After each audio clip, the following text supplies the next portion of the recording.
Hello, friends! We are going back into Inscryption today. Inscryption. How you doing, Magus? I'm doing fantastic. And luckily, I have been adjusting my microphone level so I don't sound like I'm the creepy man in the back of the office whispering about how his life could have been better at some point when he was younger. I mean, this game it would be very on brand to have someone edgy in the back corner of the tavern style thing, right? Like, this game has that sort of edge to it. I suppose. Do you mind streaming for me so I can see yes, the timing for right. you? My bad. That way I can actually read it and keep it in time with your stream instead of like having like a 10-second delay on the live stream. Naturally. Well, yeah, I should probably let people know that I'm doing this also because if it wasn't any indication, I am not experienced with streaming things ever. Well, you were saying a few times earlier that you were planning on getting into more streaming. Are you still setting up for that? I'm working on it. I need to one of the things that I'm planning on doing soon is setting up recording with our artist for Clutch a Kobold Story to start working on drawing the kobolds for our big finale picture. Because we're going to be drawing everybody as a kobold, and then we're going to have like one really big picture at the end showing all of Clan Fine. Aw, it's adorable. Mm-hmm. I can't help but notice the new game is still not an option here. Yeah. So, that's a thing. Mm-hmm. Let me see if I can find your Twitter mentioning thing. There we go. Because you just made the announcement on the thing, right? Yeah. Okay, hit continue and we're here. I really want... Okay, can still manipulate this. Okay, I want to take a look at the puzzle room thing. Okay. I'll let you finish your thoughts. Yeah, chat's on. It'll just take a few moments to populate. Because right now it's still behind the game. Because I have to... That's how things have to be. Okay, so... I have never actually done an escape room. Not in the flesh. Yeah, see, the one thing that I really like about escape rooms is the feeling that slight rush when you manage to solve a puzzle. Because it's not even just like solving puzzles normally, it's solving puzzles on a time limit, and it's a chain reaction that builds towards the anticipation of finally being able to break out of the room. I've taken part in about, oh God, I want to say like 20 or 30 escape rooms over the course of my life. Nice. And there are like periods of it that I can attest. Some of them are really good, some of them are not. As a matter of fact, do you mind doing me a small favor? I see that you're currently streaming to me the live stream thing. Could you stream me the game itself so I can hear it? For some reason, Discord is not liking that concept. It's literally not listing. Now you can't switch to applications? I can, but it doesn't list that application. There's a little thing on the bottom left that'll show like voice connected or something. It's usually like this little bottom left thing that says, I remember what it is. I remember exactly what it is. It's window I need to mode, switch it to... It needs to not be full screen for me to grab it in here. Yeah. Okay, yeah, there it is. And then I can full screen it because of reasons. Okay, anyway, good. Beautiful. So I'm trying to... So my first thoughts are... So I'm familiar with adventure games, and puzzle room design is very similar to adventure game design. In many ways. Yeah. These are manipulatable, but have no reaction, have no tangible reaction. That could, which makes me think offhand that it might be a red herring for now, until we see something involving either one of these colors repeating, something like these handles repeating, or we find something relating to these squares repeating. This is completely non-interactable. This is just a black screen, which I don't love that exists. Like, it just Because you're worried feels like weird. a face is gonna come out. Well, no, just from a design perspective, it's having a regular screen that's easily accessible that has no visuals and no environmental on it at all. Just kind of irks me. It's not how I do world building and environmental design. That I'll just leave it at that. It's at least like having some wood paneling visible. It's not that it's creepy. It's that it's just is blank. I just imagine you like having a moment where you're staring at it, trying to find some puzzle. A face comes out and says, "Hey, you want to see a dead body?" I mean, logistically, I have to. Oh, right, okay. Logistically, I have to assume that that's. Oh, that's interesting. If I'm back here, you can almost see a seam here. I assume that this has to be the door, like the door where he pulled us out of from before. It's possible. The way that seam is moving, it looks actually like Z fighting. I don't think that's. I think that's actually a glitch. That actually, the way that seam's moving actually looks like it's a Z fighting texture issue. Rather, in Unity, this is Unity. Yeah, it's Unity, rather than. Okay, so nothing else on here is around. I'm just gonna say it right now. I understand Please.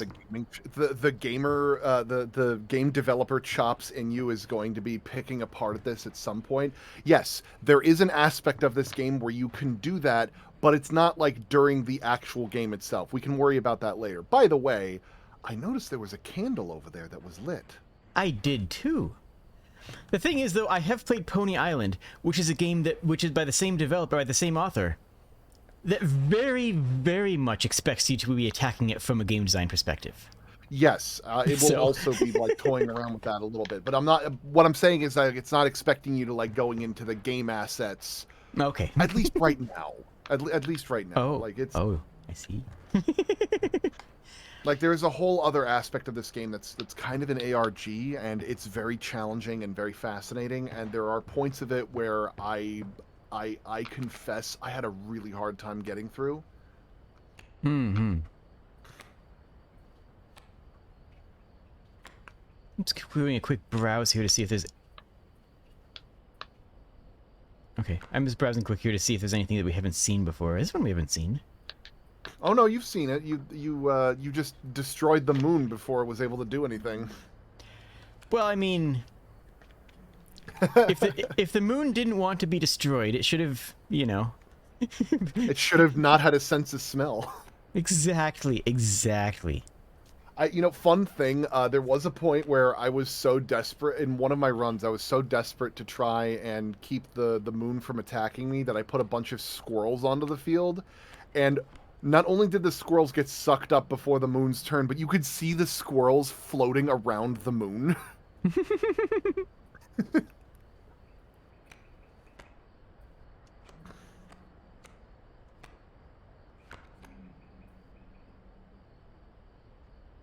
I don't believe that for a moment. I don't know how to get this thing, but I can guarantee you that it doesn't do nothing. Well, it's in the same menu as the items, so maybe you just need to like scrub through items as much as you can or something. Because as time goes on, like he'll like start introducing new items, new objects, new cards, new concepts.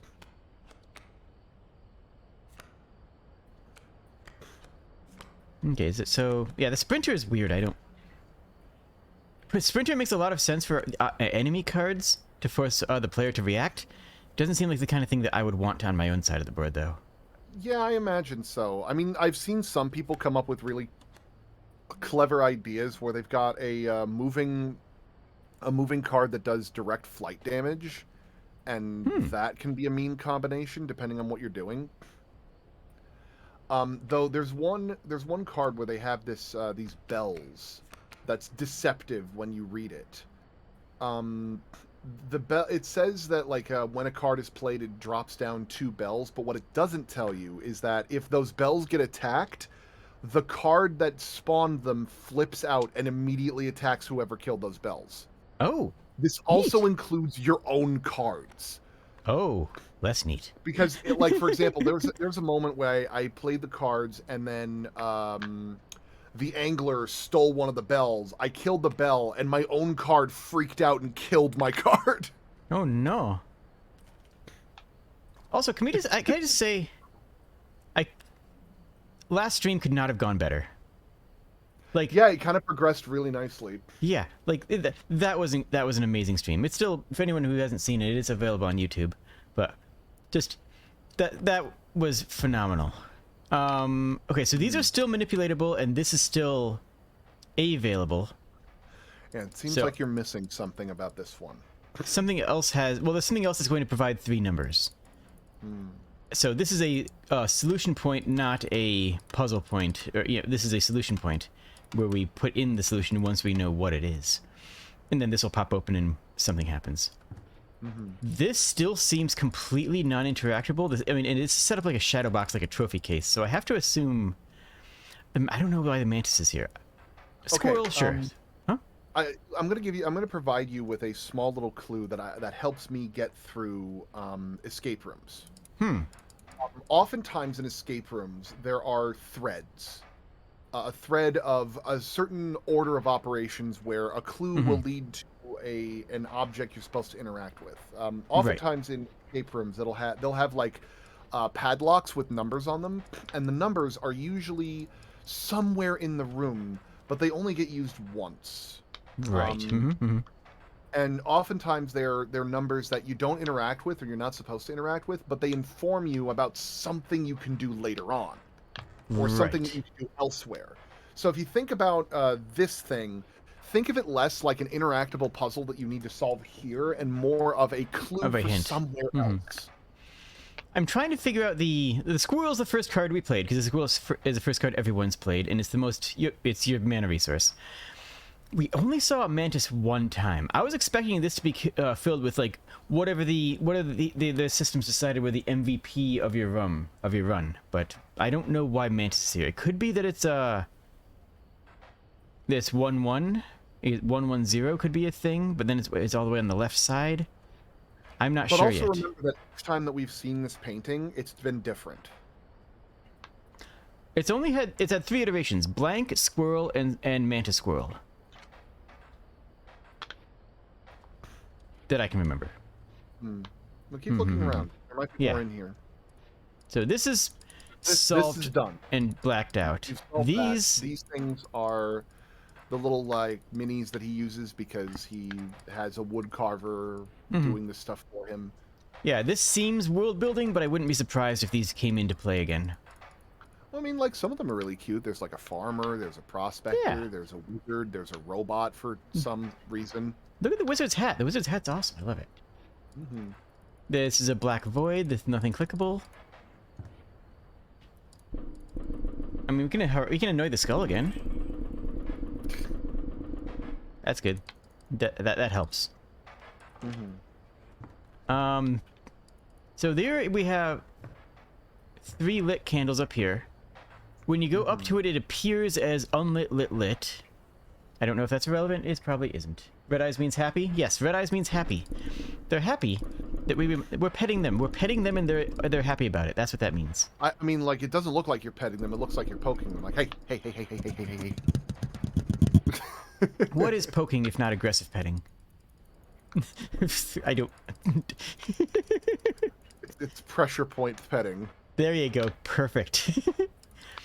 So this seems... I mean, this is a puzzle that was solved. Yes, so usually once a puzzle is solved in an escape room, you usually don't need to go back to it. Usually. These were all solved. You've solved all the stuff here. But it did reset. It does let us do it again. Yeah, there's not really anything new in there. We can snuff that out. Oh, hey. The smoke Why not? is going somewhere. Yeah, it's going into the smoke collector, which was only... I don't see that as a theme iterated anywhere else, but that is the third... Click on the bulb. The bulb? Does it do anything? Yeah. Here? No. Nope, not a thing. Huh, alright. No, I think the skull had some teeth. Oh, did that respawned? Okay, we picked it up last time.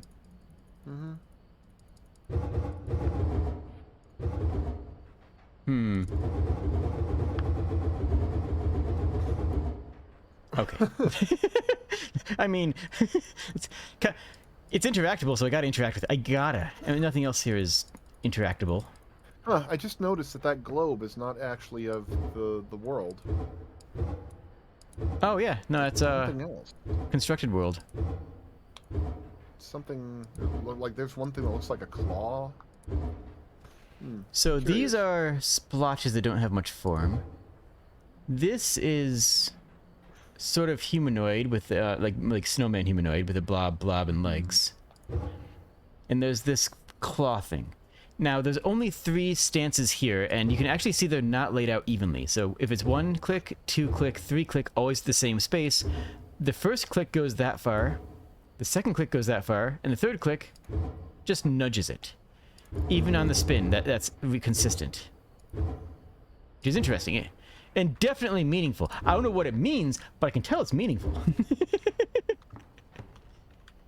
Have we seen a claw motif? We haven't really seen a claw motif other than, like, you know, that's more of a paw. I don't know if we've seen a proper big claw motif anywhere else that I can think of. This, I assume, is just narrative and achievement tracking. I could be wrong, but, like, it's not interactable, and all it does is zoom in and show you the name of who won. So that feels more achievement tracky-ish. Can't interact with this nerd. Well, let's go ahead and get this show on the road then. Okay, yeah. These things have to do something, but I don't know what or when or why or how or any. Just, I have no idea. Here we go.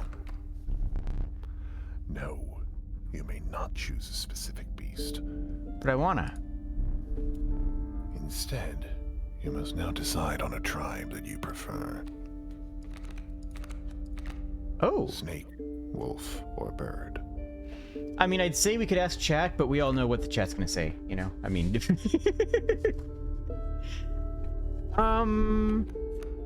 So birds mostly fly. Wolves? Actually, we started with wolves. Wolves we've seen a lot of. It has the cubs, the wolves. They're just kind of beefy, average creatures. I'm trying to think of serpents that we've collected.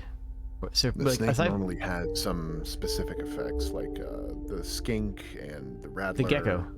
The gecko is there.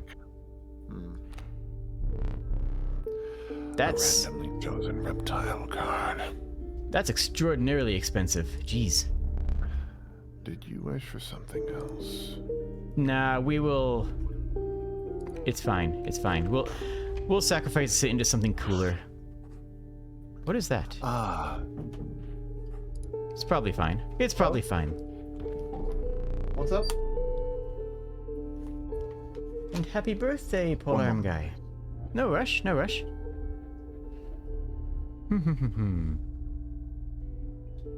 How's chat doing? How many people in chat have actually played this? Because, like, how many people in chat actually know what's going to happen and are just watching me suffer? That's the real question here.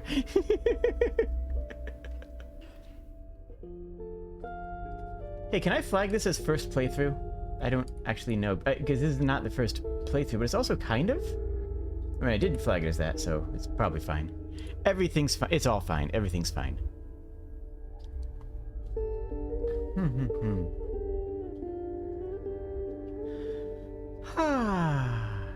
Creepy, spooky, scary game is cool. Yeah, the overlap in design, like, I know more about designing escape rooms than I know about actually solving them. Because the design is very similar to adventure game logics. And adventure game logic is something that I'm familiar with from a design standpoint. I've returned. Welcome back. An ancient woman emerged from behind an oak tree. She carefully laid out intricate wood carvings and gestured at them brusquely. Okay, not burlesquely. That would be very different. Choose. Okay, so we're just going full abstract here, huh? Oh my god. Oh my god, ant. Oh my god, ant. I don't love the ants though. I haven't so No, far. no, I have not. Just okay. I know I'm trying not to like spoil things for you in this one, Are we but anting? I'm going to Okay, here's the thing. The bag on the right will turn whatever gets attached to it into a pack rat, basically. Yeah, where every that- time you play it, it'll obviously. play down an item. Mhm. But the ant will mean that they every time that you play one of those things, you'll get an ant card. Hmm. Now all your squirrels spawn ants. Oh, heck yeah. Okay, I can work with that. The old woman bared her teeth in satisfaction. Your first totem was complete. The ant spawner sigil will now be marked upon all your squirrel creatures.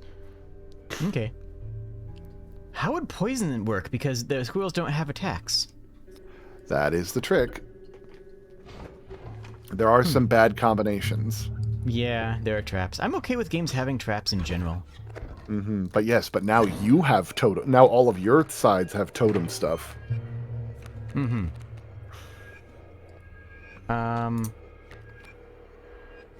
Well, Stinky is here, and they're nice, so they're just a good bean.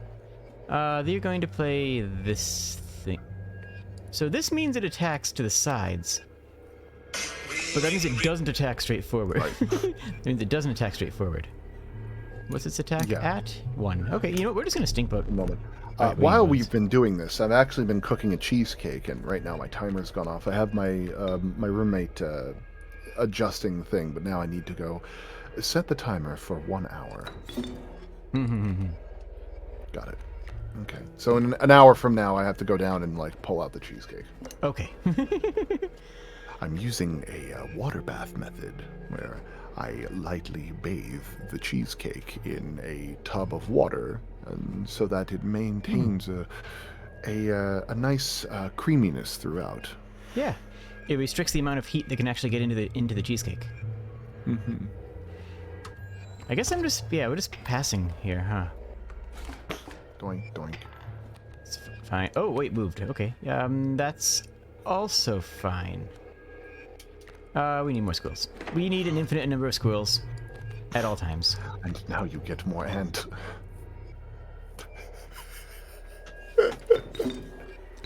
Yeah, okay, ants are okay with this build. I mean, it's silly, but it is very strong in this case. Yeah, with that being a squirrel totem, that makes power. I'm gonna have these other cards, but like Squirrels, man. these other cards happen not to be ants, so you know, obviously they're inferior. Now, I do notice that this is red now, where is it before it was white?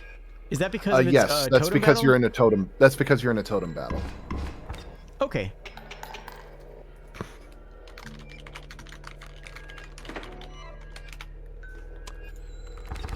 Doop-doop-doop. That's a And lot look of at all overkill. that overkill. Look at all that overkill. This should be an easy Yeah. run. Easy run, easy game. Nothing to worry about. We need to... Oh, wait. Huh? Oh? Huh?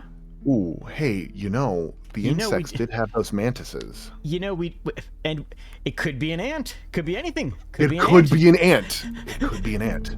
Hey, look, a mantis. Hi. They seem nice.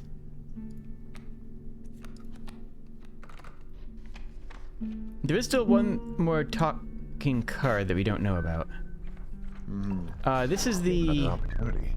The bones of the ancient woman creaked and groaned as she approached. With gently shaking hands, she placed her offerings before you. So now you have new heads and a new modifier. Okay, So if I you hope wanted to, you could... make something fly, but I want to keep the current one. Does that change my current one? No, that's using the squirrel no. head. No. You can grab any of these, and they will be part of your collection. Then you could choose what configuration you want before you move on. But remember, when you make your configuration, you're stuck with that until you run into the wood carver again. So how do I keep my current one? You just click whichever one that you want, and then it'll let you choose what configuration you want. Okay. We'll probably stick with this configuration forever. The old woman collected her pieces and shuffled off into the darkness. Neat. That's a totem battle. That's a regular fight. That... Ooh. is where we decide based on blood. The possession thing. Or sorry, the sacrificial thing. Is this thing, right? Mm-hmm. Yeah, so we want to push for that. Because if I want to get the adder onto something else... how do I see my deck? There it is. There you Basically, if we can get this adder onto the mantis, it'd be really funny. Hmm. Because we have double poisons. Like, yeah, that would be that would be very mean. that seems pretty strong. And it would cost less. And but more importantly, it would be funny. Because let's be honest, the most important thing is that it's funny. Right? Huh, you know. Maybe not the ant this time.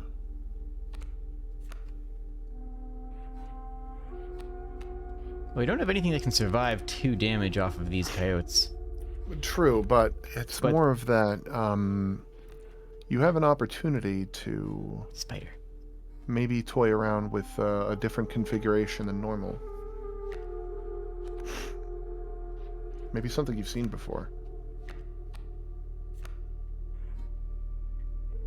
Because you have a squirrel card if you want to. Hey, what? Like a squirrel, you have a squirrel bottle on standby if you want to make this and see what happens. Well, the adder is bad. The bullfrog is fine. If you're gonna be doing anything, I'd probably suggest the mantis. Absolutely, definitely. That's what I was gonna. I was building to that. Sorry. No worries. So I'm thinking, I was thinking I could put the mantis here, because then it will kill the coyote when it comes up, and it'll still be doing 2 damages. True, but is there another configuration that you could do with the mantis that might work out in your favor? It might be disadvantageous here, but it might be leaning towards doing something else that you might have seen elsewhere. Not that I can think of. I mean, on the left hand, you're sacrificing one of its attacks. Here, you'll die next turn immediately to the coyote, and here you're sacrificing an attack and dying to a coyote. So, not with my understanding. You're gonna have to stop being coy, because I'm not getting Okay, I'm going to be just a little bit less coy, and then I'm going to stop. Okay, it's fine. Isn't there something in the room that we've seen before that had to do with mantises and squirrels? Yeah, there's a mantis over there. It's just hanging out. Oh, do I have to match that configuration? Perhaps, and you are in a position where you can do that right now. Well, next turn, actually, but yeah. Well, no, you've got the squirrel bottle. Yeah. That's fair. So squirrel on the right. Mantis in a terrible position. I can't get up, though. Do I see what? I saw a shake. The room shook. Yeah, so I saw a you can just move the squirrel and put down the things now if you wanted. I did see a shimmy.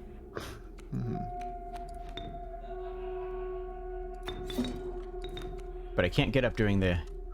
I'm not sure if you could hear the laughter in the background. I did not, actually. Okay, good. I was worried. Yeah, we're going squirrel party.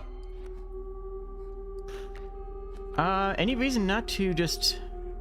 Yeah, I think we're just going to slam an infinite number of body ants. slam 'em.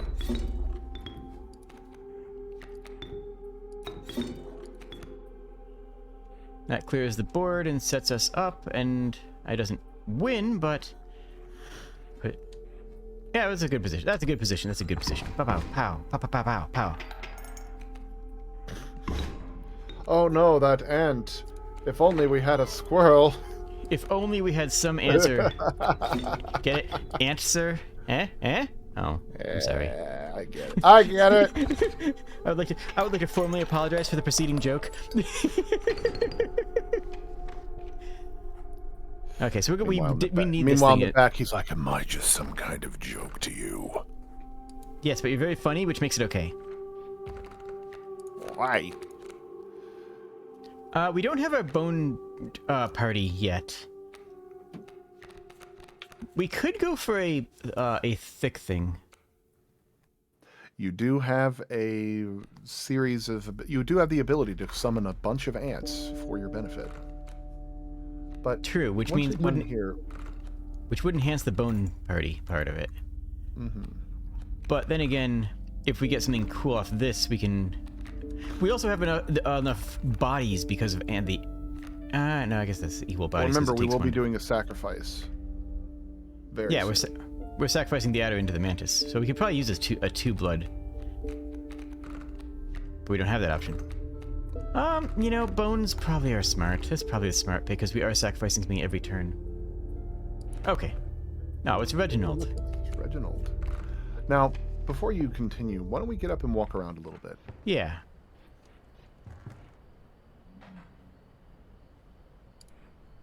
Oh, I guess. Yeah. Oh, hey, oh, inventory. I have a thing. I have alfalfa. We have acquired alfalfa. Alfalfa is now ours. This will make all of our bean dreams come true. Alfalfa's a bean, right? It's got to be a bean. Is alfalfa a bean? It's a sprout, but are sprouts beans? I It's a bean don't sprout. believe they are, no. Okay, well, all of our bean sprouts, all of our bean dreams will not come true then, unfortunately. But if we have any other dreams that are like bean tangential, if we have any dreams that are similar to beans, now's the time. I'm not seeing any place where we could even put... Okay, never mind. I found a place to put it. And to take it up from. Interesting. It looked like you were able to put it on the table also.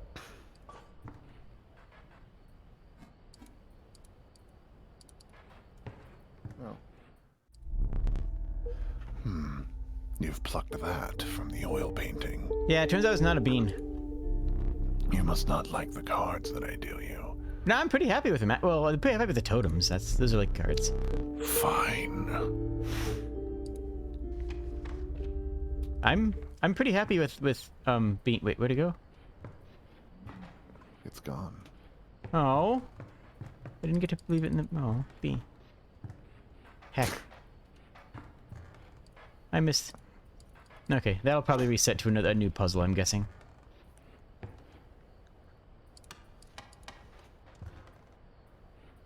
Is there anything else that changed? Doesn't look like it. Not for the time being. Okay. Smoke collector's still vibing. No more teeth in there. Wait, I left that on claw. Mm-hmm. I definitely left that on claw. Okay. Mental note that.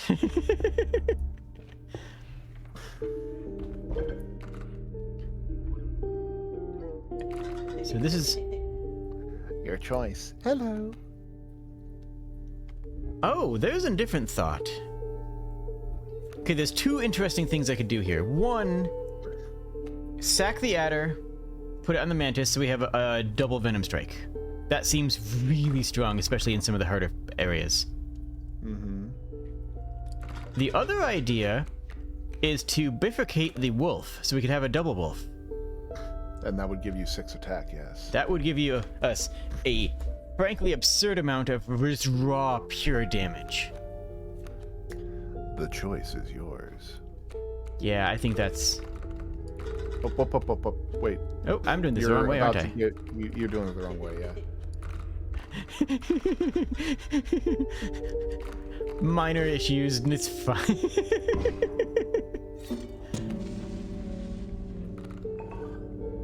Alfalfa is a... hail the magic wolf! Alright, so alfalfa is a grass. Yes. Okay, that makes sense. That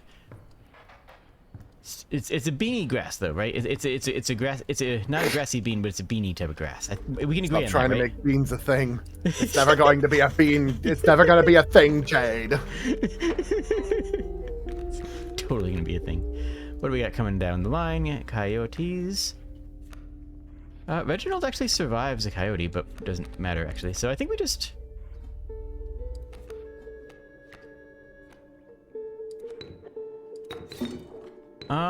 we're gonna...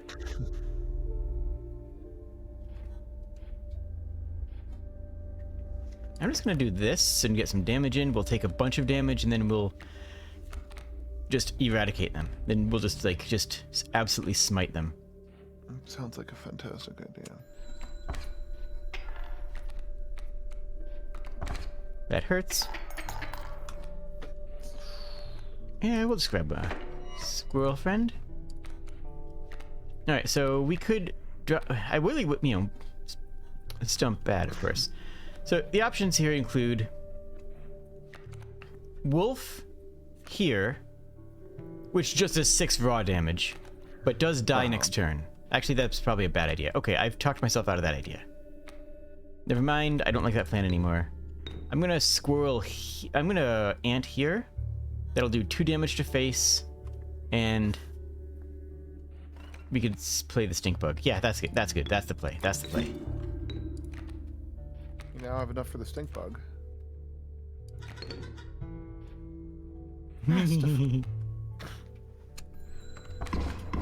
There we go. Oh, look at that. Oh, it's beautiful, Saturn. Oh, it's fantastic. You love to see it. That alpha is going to come down, and the stink bug's going to be like, yeah, no. Get stinked. What are we doing now? I guess we're just squirrel and anting. Yeah. This is just the ant party. So yeah, as a card and deck sort of format, I'm not a huge fan of the ant. Huh?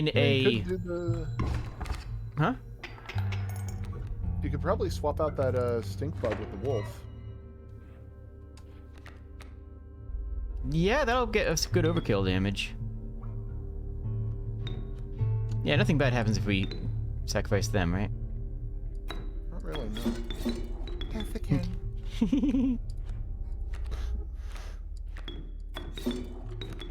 Nothing's stopping me, so that's This is a stupid amount of damage. That's 10 damage. This is a stupid amount of damage. Hey, you missed one. Just punching out all of his teeth. And look, it's time for the trapper.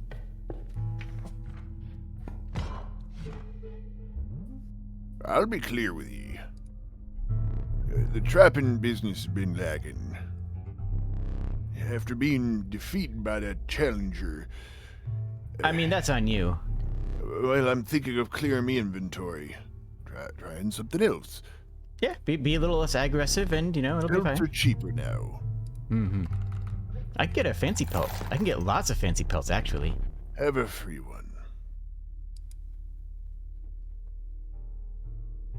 And there's nothing else to do with these coins, right? Nope. I mean, they're teeth, but yes. Yeah, just they golden function as pelts. coins. It'd be sewing yourself a quilt made out of golden silk. That's actually terrible. Like, that's actually legitimately terrible for our deck. Our deck is just trash right now. Well, All of our draws... at least until we find a trader, and then we're unstoppable.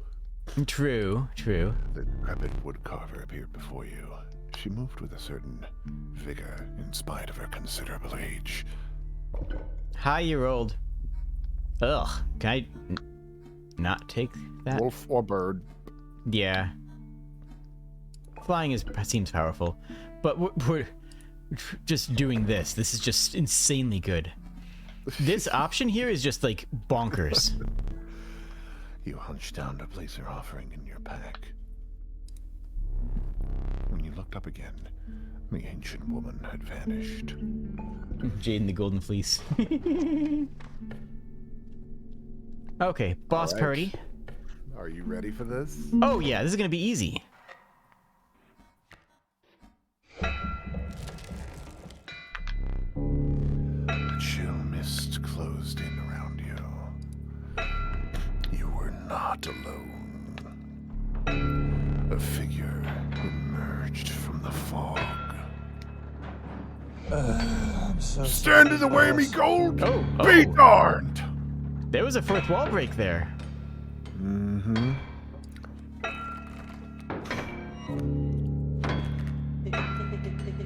Easy, boss. Just pop that mule.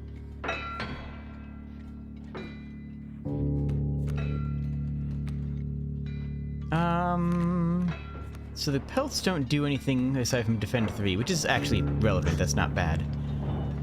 So I'll defend there for next turn. I will squirrel up, and we're just gonna... I think the plan is just to ant up, right? That's up to you. I think the plan is to ant up. Oh, I should put the smoke there. Get smoked. Yeah. True. No, the start's actually not phenomenal. I'm better off getting ants. Friend, isn't he? What was that? But he was your friend, wasn't he? He is a friend, absolutely. But I would want to replace him with an ant later.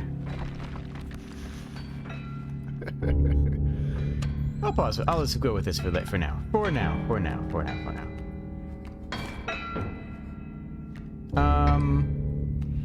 Like, I'm really just genuinely better off going for all squirrels all the time because we have so many golden pelts just poisoning our actual deck. Our deck is like 40% chance to draw a pelt, and imagine how okay, hold on. Imagine how terrible a card game would be if 40% of your draws were effectively dead draws. You mean like getting nothing but land cards? Boy, Yeah, I can't imagine what that must have felt like when I first started playing. Be terrible game design. Who would allow that to I have opinions. Magic the Gathering was a good card game for its time. But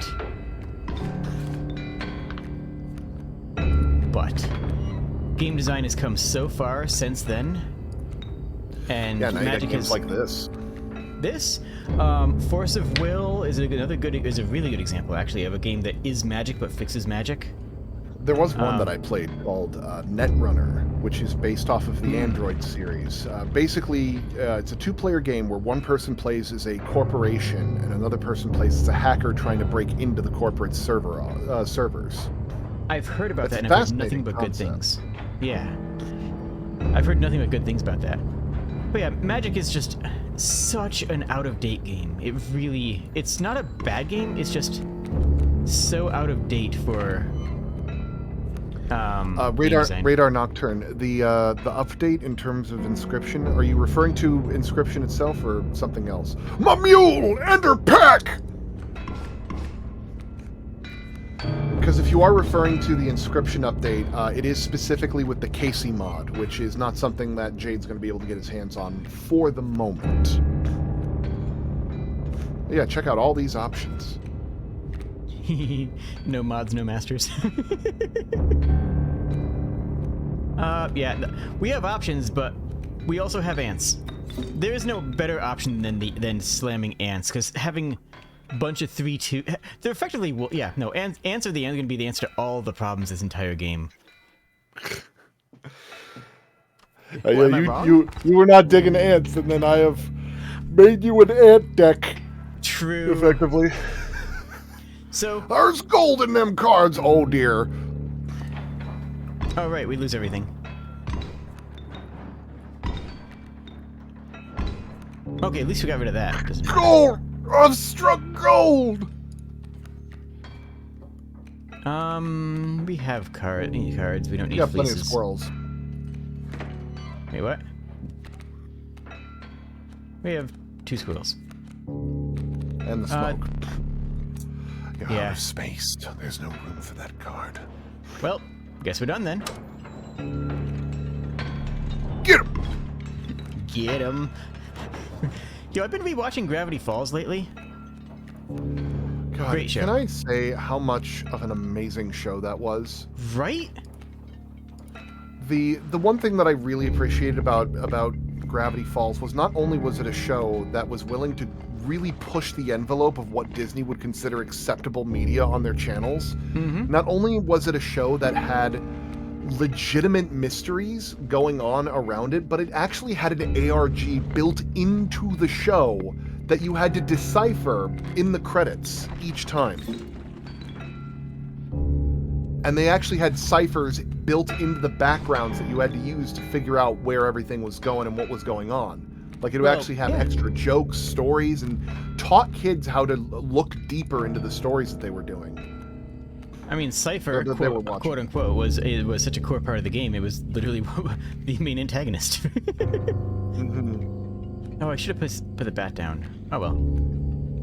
We can't really do anything other than work around here. So it is to work around. So next turn, this will punch Free a up and gold. you'll have that wolf. Yeah, then we can have a wolf party. All right, squirrel. Smoke. Smoke. You get more bones. Wolf.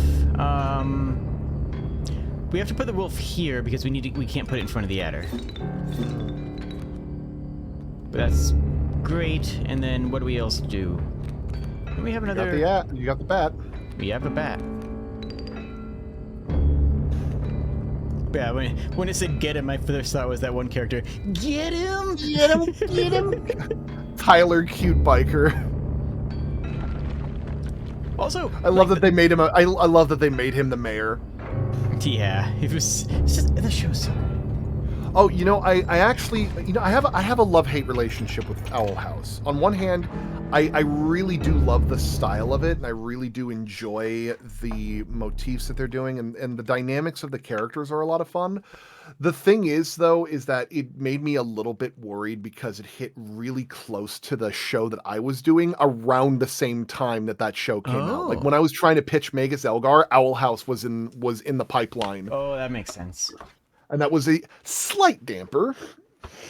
Your lives are restored. Honestly, I didn't even realize I was setting down a win condition. I was just thinking about setting up for the next couple turns. But turns out Wolf's strong. Choose carefully. That filthy feral hog. It becomes incensed when its chimes are struck. I'm feeling pack rat, honestly. Very well. Because we have two power items. We have two super like near instant win items, right? That is correct. And we're probably going to avoid packs the entire run because, well, I don't want to, I'm not going to be using the two of my items. So having a having a pack rat that can just fill that one extra item slot without having to, go into a thing. After the harrowing encounter with the prospector, you gathered yourself and continued onwards. Onwards! If I ever did like a live stream of a campaign, I would love to do, hold on. Oh yes, I know. I'd love to do a campaign where I play as this guy as the DM. That'd be amazing. The air grew thick with moisture. The buzzing and chirping of insects drowned out the sound of your footfalls. You beheld the wetlands. But, Sheep Iggy, I do agree with you about Disney. Like, I would have to say that, like, do not hold Disney's policies and the corporate entity against the absolutely phenomenally talented people that end up getting to work underneath them. Go ahead and click your cards. And that's okay, and that's always been the case, right? The tragic Rat King, when their tangled bones become corpses, you will gain 4 bones. What? If you don't like these cards, consider clicking the clover. I'm actually kind of cool with this one. Very well.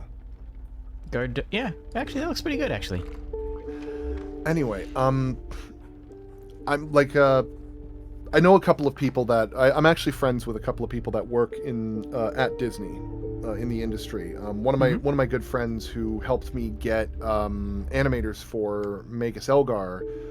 He was the storyboard editor for Star vs. the Forces of Evil, and he eventually went to go work on Owl House and a couple of other projects. But I can definitely attest almost every single like key creative. Warm a creature by the fire. We've already said a hungry survivor. Sorry. No. I was about to say. I just wanted to say, don't worry about it, because we've seen this encounter multiple times, and something different happens. That's fair. Sorry, go on. You could boost that wolf, perhaps. Or that would make the wolf an absolute house. Anyway, I can definitely tell you that like a lot of the key creatives that have worked with Disney do have significant gripes with them. The firewoman, you suspected the intentions were less than pure. With your wolf in tow, you retreated into the woods. Anyway, we've already seen that like 4 times. like, if you're not familiar with Alex Hirsch, the creator of Gravity Falls, he has been extremely vocal about his grievances with Disney's policies. Case in point, when he was trying to introduce Sheriff Blubbs and Deputy Durland as a gay couple, he received significant backlash. Like, Disney does have that front-facing thing of, oh, we love to be representative and stuff, but behind closed doors, they're like, well, we want to make sure that we don't, like, piss off our Chinese investors and restrict our demographics in certain areas, so we want to, like, really, like, hobble this and make it so that they can censor it however they want to. And what he ended up doing was he would make a lot of like little clues and little toys to little like play-ons with Deputy Durland and Blubbs to kind of like key in. They're like, okay, we're definitely like coding this way. And they didn't. They were able to like skirt very carefully around Disney's censor thing until like the very last episode where they just outright say it. And the way that he was able to do that was he managed to have all of them at the very end. They did the episode as they had intended to and sent it for approval. And there was like it was literally the last episode he was going to work on at Disney. So he played the episode where they didn't have the line where they just outright say, yes, we're a gay couple. Yes, and sent it to the Disney censors. And then did the bait and switch at the very last second when it went live. Oh, wow. I didn't hear that last bit. Oh my goodness. And there's also like the thing is that like there's a lot of times where Alex Hirsch will be very vocal working with like Dana Terrace and other projects because he actually provides a voice on Owl House as King. And when Disney was finding out about Dana Terrace's efforts to make Luce a LGBTQ main character and make it like as unambiguous as possible, like it's not something that they had to like play with around of a bunch of ideas with. They just be very direct about it. It's pretty much one of the main reasons why Owl House isn't getting a 4th season. Which is really unfortunate. But this is unfortunately a more of a staple of the industry than specifically on Disney alone, considering that like Nickelodeon was extremely unfriendly to the Legend of Korra when they were trying to make an LGBTQ couple out of Korra and I cannot remember the lady's name. I know who you're talking about. I can't remember her name. It's been like a decade since I watched that show. But they had a lot of Sami. Thank you. They made a thing where like they were trying to clue it in a little bit, but Nickelodeon kept pushing them back on it, where they had to make it even subtler to the point when they introduced that at the very end. I immediately said, okay, that felt like it came out of nowhere comparatively, because it was at that time where I wasn't looking for it, but I was also a person that didn't normally look for that kind of thing in animations. Because I was just like, okay, they're never really going to do this kind of thing. Hey, the traders to your left. And get rid of those pelts. There's a very, very long history of queer coding and queer messaging. Like yes. But the other thing is that like a big part of one of the big problems with Nickelodeon and Legend of Korra, show me some exquisite pelts, was that the hair pelts, they would actually play around with their schedule so badly that it was almost impossible to watch Legend of Korra without having to pay very close attention. At one point, they had it on prime time. Then at another point, they had it Tuesdays and Thursdays. Then they had it Mondays and Wednesdays. Then they had it Friday during prime time. Then they had it only on their online thing. Is that a golden pelt? Magnificent. So yeah, gold pelts get you rare cards. Mantis God. Oh, do I just have to take all of them? Okay, I guess so. Yeah, you can take all of them now. Considering, you've got all those cards. You have my gratitude. but yeah, that's why shows like She-Ra and Steven Universe were such trailblazers Yeah. of their time, because they were doing so many things in such fascinating ways to be able to queer code their show without being able to upset their foreign investors. And Steven Universe was doing their best to get bolder and bolder and bolder in a way that I really appreciated. Aha! They showed their hand. The health of the hand tentacle was enhanced by the warmth. They gave it away. They didn't. This is one of the hidden things that's obscured, so I couldn't tell what it was. But hand tentacle, that makes sense. That's what I was guessing. As one of them, okay then. I'm sorry. Ooh, there's a new thing to the far right. Do you see it? I do now. Also, I don't know what this thing was. Oh, I actually can't go back and look at. You know, actually, just look around. There was another thing. It looked sort of like a cave that I hadn't seen before either. But the other option was the pelt trader, which obviously Pelt trader you really needed to take care of. Yeah, that was just absolutely mandatory. It's like, but new thing. Oh, hello. But like, I feel like we're at a stage right now where we've kind of hit a new era for animation, where yes, there are going to be shows like Teen Titans Go and We Baby Bears, where they're just going to be like, oh, we're just trying to, you know, hit the lowest common denominator and like make sure that we focus on broad appeal. But there's also shows that are taking genuine chances. Like they're doing something really risky. Yeah. There was have you ever heard of a show called Infinity Train? That was an episode of Adventure Time, wasn't it? No, but it was made by one of the people who worked on Adventure Time. I mean, no, there was an episode of Adventure Time called the Infinity Train. I don't know if it's related, but I vividly remember that because it was a train that was just going in a Mobius strip that, and they were going on an infinite journey of trying to fight through it. You are actually referring to the Dungeon Train. Oh, okay. Which is not quite inspired by it. If I was to describe Infinity Train, I would describe it as Silent Hill for children. Disturbing, but okay.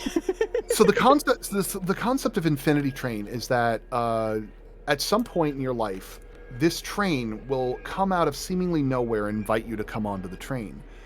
And each car of the train is a pocket dimension.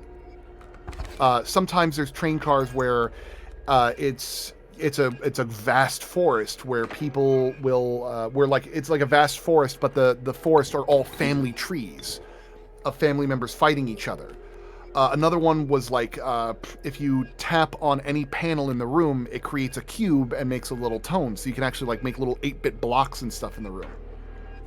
Others still would be like, here's a tundra, or here's a forest, or here's a desert where all the grains of sand are actually parchments of past stories that had been discarded and thrown away.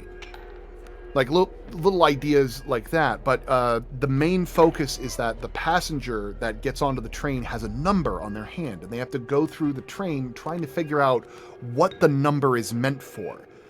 What I find truly inspiring about Infinity Train was that it's the themes that they presented in it were uncompromisingly adult. Interesting. And not adult like you know, pornography. Yeah. I mean adult like mature, like really serious, mature themes. Yeah. Like the first season is about divorce. Oh. And each season they have a completely new character doing a completely new thing. Like again, I mentioned. Question. Go ahead.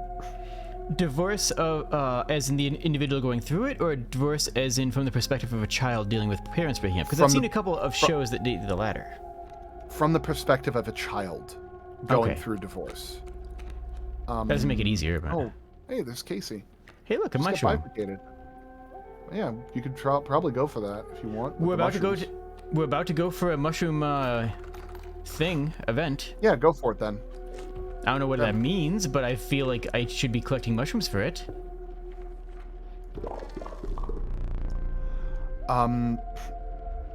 You found yourself finish your thoughts first. Finish your thoughts. Oh yeah, okay. Let's be honest. The conversation is very important. The second was like a very a subtle play on coming to terms with your sense of self and identity through from a non-binary perspective. But it's also like introduces the idea of what makes a person human and what makes their sense of identity valid when everyone around you refuses to acknowledge that you exist. Ooh. Like it is a very like uncompromising themes, and like this is not like a show where they're like doing the whole, oh, this is a kids show, we're going to try and be like very careful about how we do things. No, like people die in this show and they die hard. Like this wow. It's not like a thing where it's like, oh no, they die off screen. Like there's a guy who gets like his face grinded into nothing. Okay. Interesting. Usually and like it's third season's more of Lord of the Flies, and I don't want to like get into like too much detail about it because I highly recommend that you give it a shot. It's on HBO Max. It's got 4 seasons. It got canceled, but it is probably one of the most ambitious things I've seen Cartoon Network do in the last decade. Cartoon Network, really? Okay. Yeah, it's a Cartoon Network show. Yeah, that's the most surprising part to me so far. Interesting. Anyway, you find yourself among a grove of thick and pungent mushrooms. You know, there's been recently, fairly recently, there's been a lot more mature cartoons, and not in the South Park way, but like, did you see Dota, the Dota cartoon? I didn't, but I did see Arcane. And I can explain it to you after this. Go and do the thing. Sure. You squinted to see a figure through a thick cloud of spores. We are mycologists, yes. Yes! And we're performing our experiments far from... We are not welcome elsewhere. We will experiment on your flock, yes? We will need 2 of the same creatures. 1 for each of us. Yo, I used them in the thumbnail. I had no idea who they were. The flea pelts.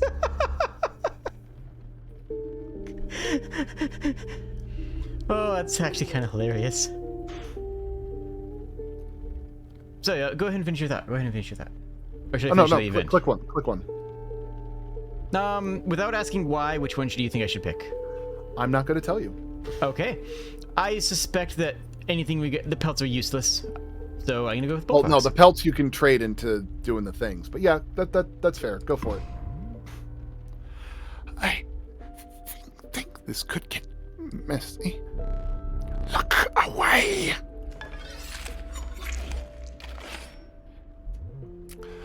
The bullfrog. It is now 1. That's really strong.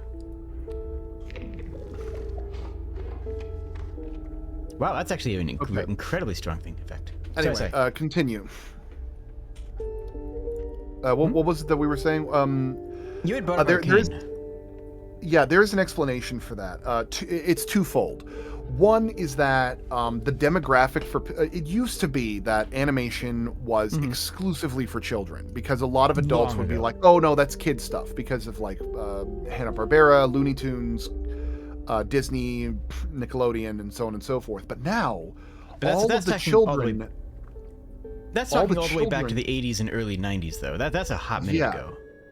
Yes, but at the same time, now all of those children who were growing up with animation were introduced to a new wave of animators. We're like, let's try pushing the envelope a little bit. And then you got shows like Samurai Jack being brought up into the front, where it's like, what if we could tell a more mature story going on?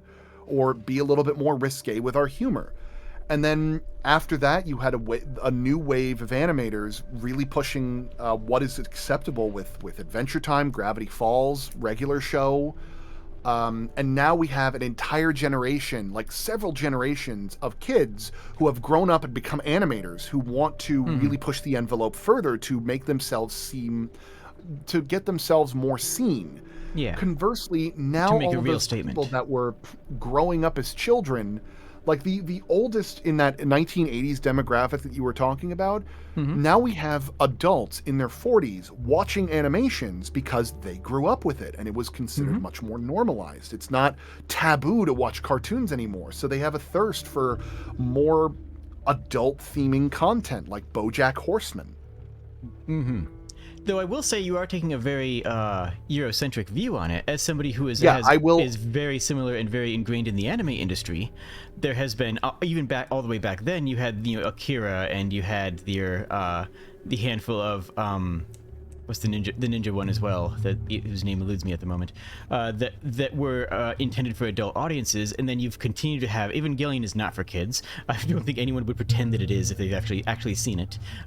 You are entirely correct, of course. Anime did contribute a significant amount of influence in what is considered acceptable, because Japan was very early in adopting let's make an animation for adults, because they didn't see it as just they're trying to sell a product to children. Right, exactly. Because manga was such a common aspect of their culture that the transition just seemed like a no-brainer. Yeah, and as somebody who has been a part of the anime industry for the past 25 years, well, for the past about 20 years, I've seen that evolve as well. In similar to what you're saying, but in that sense of the anime has already had that more mature audience layout prepared, ready to go, and it's continued and also evolved and also blended into the children's anime. So you have kids anime that are hitting darker themes, but but in a way that's still intended for kids, but are clearly focusing on adults' themes. That's an interesting thing I've seen in the past couple of years. That's one of the reasons why I really enjoyed Don Bluth when I was a kid. Don Bluth was an animator that was unafraid to terrify children. Yep. So long as there was like a good message attached to it, like he did not mind going into some really heavy themes. Of course, there were a couple of movies where like his brain went out the door. I'm looking at you, troll in Central Park. There were a lot of films where he hit something that like really got to like a very visceral, very raw part of a child's emotional spectrum. I think everybody remembers the first time they watched Land Before Time or All Dogs Go to Heaven. The first time you see the long tooth. Like one of my writers who's working on Clutch a Kobold story with me has a rule in our house where every time that I have brought up All Dogs Go to Heaven or Land Before Time, she says we don't talk about Fight Club.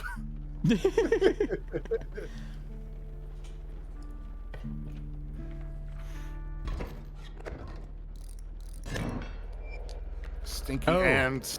All bugs are stinky. I mean, fair. All bees are stinky. Okay. What are we doing? There's a problem here. We have a problem. You know what that problem is? You're having stimulating conversation with me about something completely unrelated to Inscryption. Oh no, that's delightful. That's the opposite of a problem. The problem is that stacking ants is still the better answer. We have other cards that are incredibly powerful. We have cards that are insanely powerful from all those gold fleeces. But next turn I'm going to have 3/3/2 ants, and that's just stronger than anything else we could do right now. You know, Nocturne, you've reminded me of a rather fascinating story in regards to Ralph Bakshi. Ralph Bakshi was, again, one of those early trailblazers where he was not afraid to try and tackle some very mature themes in his shows. I'm immediately reminded of Cool World, which is an awful movie if you've, and I don't recommend seeing it, but the original version of what that film was about the original story that eventually got canned by the studios and got like heavily edited was about a guy who was born of a human and a cartoon character and became a serial killer. which is a fascinating combination of ideas. Mm-hmm. Now, I'm gonna give this one to you for free. Whatever it is that you're about to sacrifice, whatever it is that you're about to bestow a power to, it better be getting that Mantis God ability. Oh yeah, that is just the strongest. Oh, they are asking politely. You could give it to Ura Yuli. That was the other thought.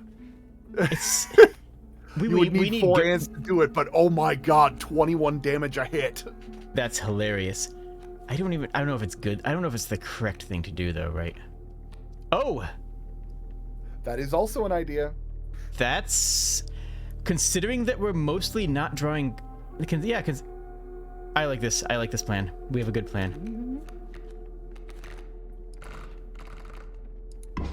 Because that we can just, you know... do stupid things with. Sacrifice it to the deep. And now it's time for the angler. Did you see the Folding Ideas thing on Bakshi lately? Was it last month, I think? I don't think I watch Folding Ideas very often.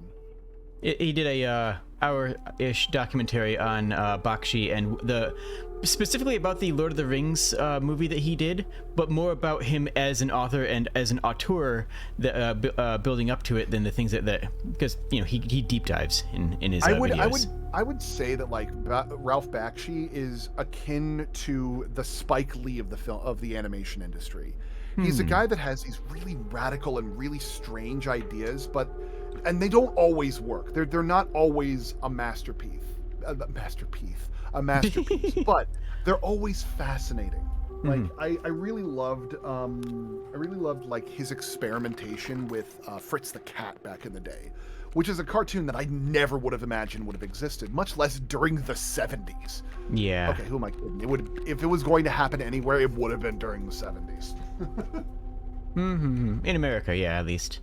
I don't know. So, I could see that happening in like French animation, maybe. See,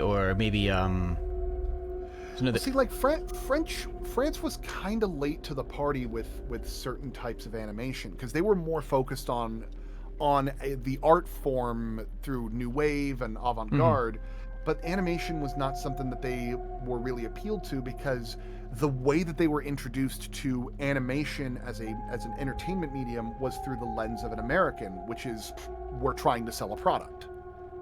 Yeah, American and Japanese. You have things like Mysterious Cities of Gold, which were joint Japanese and French around that time period as well. But yeah, I mean, I'm not saying you're wrong. I'm just feel that's worth mentioning. We still have 3 golden pelts. Sorry, go on. I confess I have not seen The Breadwinner, but it does look really interesting. I know that within when I mean when they were first starting out, I'm like talking about like the 60s and 70s. Like, you're going back that far. Okay. I don't know many of France's like opening like cartoons where they were starting to get up off the ground. I am abundantly familiar of them today, and they are a powerhouse. Like one of my favorite films that I have in my collection is The Triplets of Belleville, which was I think it was like a 2005 animated film about a guy who gets kidnapped and has to take part in oh my god, what is the name of the great bike race that France usually runs? I cannot remember it right now. You don't mean Dakar, you mean Tour de France, don't you? Tour de France, yeah. They make him like take part in Tour de France. It's like this like mafia gig where they're taking bets or something. It's a great movie. Also, they're uncompromisingly cruel to portraying Americans as like these thunderous, amorphous blobs. And they have like the Statue of Liberty holding up a cheeseburger instead of a torch, and it's great. Harsh but fair. I look at that and I go, that hurts, but where's the lie? Right. I'm not seeing anything else I should be doing outside the table. I feel like I should be looking at outside the table more often, but I'm not seeing anything change. Sorry, I think right now there is a little aspect missing. Like you need to see this from another perspective.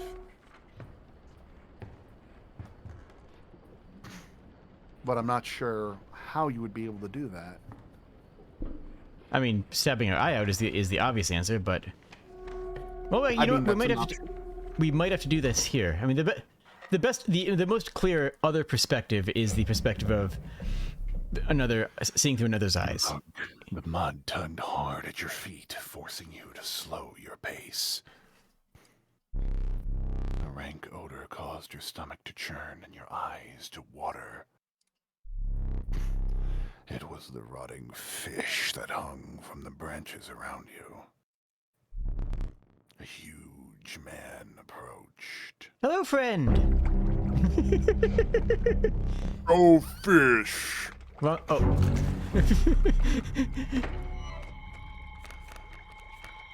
Okay. I really wish we could sacrifice. I wish the golden pelts. I wish the pelts could be sacrificed for blood. Like they're just. I mean, they make bones, but you don't have a problem with bones. Mm-hmm. Actually, bullfrogging this kingfisher would not be a terrible idea, huh? You know what? It's kind of funny. I feel like that in terms of the people discovering if they are a furry or not, because I've heard dozens of stories of this, and I've worked with a couple of people who are like very much like fandom people. I feel like that it's almost like the rings of a tree to tell when you tell people like what got you into that aspect of the world. Stale fish. Hard chews. By the way, you could totally steal that back when he steals it. Yeah. Well, I'm gonna give him an ant. Take new fish easy. I mean, we're gonna push the phase right now as soon as we hit button.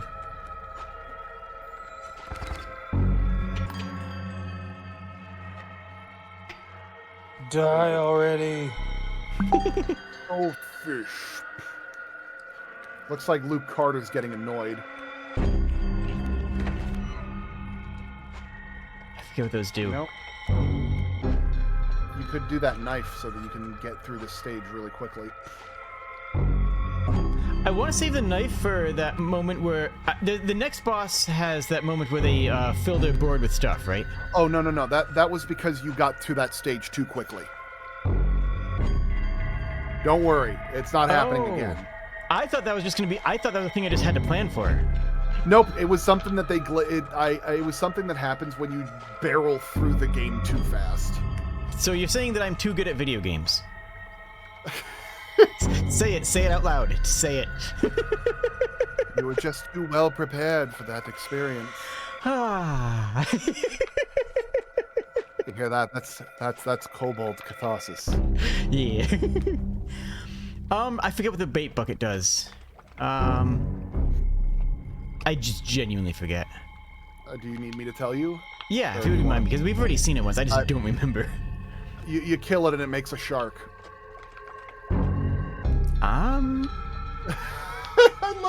I love that your avatar just had a conniption for a second when you're like, oh right.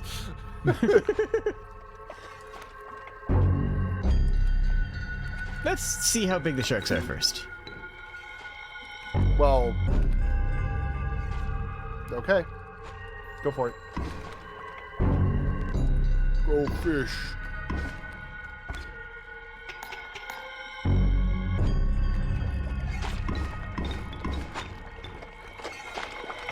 Yeah, I'd probably knife and get through that because you're like right there. I mean, we're there. True, but you said you wanted to use the knife, right? This is 4 damage. Yeah, that's fair. I mean, yeah, I do want to use the knife. I do want to do that part of it, but I want to. It's such an important item for actual mechanical benefit, you know. I mean, it's the nice thing about this game is that the knife is one of those things where, like, if you go to an item tree or if you grab an item, it's very common for it to pop up. Oh, it is? Okay. That's good. That's good to know. I actually genuinely didn't realize that. I thought it was just the most rare item. Yeah, like one thing that you have to learn about this game is that you get very liberal with your use of items. The Holy Mantis God, a perfect incarnation of terror. I'm definitely the kind of person who ends an RPG with, you know, a full inventory of items that I've never used. You have 99 elixirs. The credits are rolling, so they are. Mantis God. He's true, though. Moving past the pond, you took a deep breath of fresh air and continued on. We will need another map. Oh, we haven't seen this thing yet, either. You took the fresh air quickly gave way to a bone-shaking chill. You guessed at the path ahead as the snow increasingly obscured it. Oh, this is about... Okay, so we have to take a right. We're taking a right here. You had climbed to the snow line. Okay, we have 3 pelts still, so we're just going to this to trade in, because we got 7 pelts before, and we just couldn't trade all of them, and now I've still been stuck by pelts, so yeah, we're going this way for sure. And then we have a mushroom party after that. I do find it, anyway, I find it kind of funny when people like talk about what was the first thing that got you into that kind of stuff. And like one was like, oh, mine was it kind of actually shows, depending on the art style, that they end up like getting whatever, what's the term that they used for furry persona, whichever it was. Persona? Yeah, I guess that's the term. Like it's always like something where they're like, oh, my first thing was Fantastic Mr. Fox, or mine was Undertale, or mine was The Lion King, or mine was Sonic the Hedgehog, and you look at like who they portray themselves at, and you're like, yeah, I can see it. Take a guess for me, because you might get it right because of the time frame, because you know how old I am, but like, lay it on me. Oh, gee, I'm trying to think.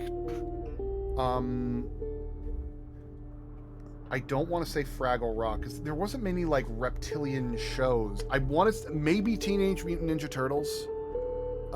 Maybe a little bit earlier than that, which would have been, like, the old Dungeons and Dragons cartoon. I will be right back. Your cell phone ring is banana phone? My cheesecake just finished. Okay, go for it. We'll wait. Okay, so your alarm is banana phone. Got it. One of those things, that's definitely one of those songs where you hear like, yeah, chat, file in your guesses for me. File in your guesses for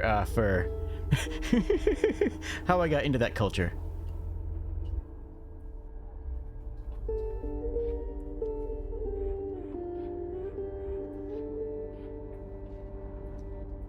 So what are we doing for... Okay, so we are turning in 3 pelts for sure. Do we have any more current doubles? No. But we're getting our pelts before we get our doubles. So when we get to the pelts trade-in, we can choose what we're doubling up then, right? We'll have to. Oh, we also have an axe card, which is great. We really would... We want to deck thin. Deck thinning is good. It's just a good thing.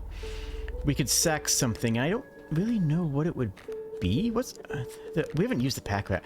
I don't like Urayuli. I just can't see a time where I would sacrifice my entire board. I can't think of a time where I would sacrifice the entirety of my board.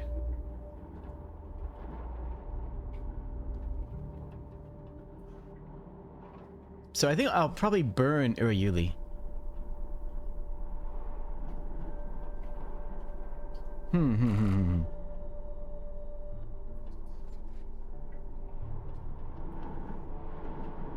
Yeah, that's a good... Yes, that's a plan. We have a plan. We're organized. I have thoughts. We have brain thinks. We're good to go.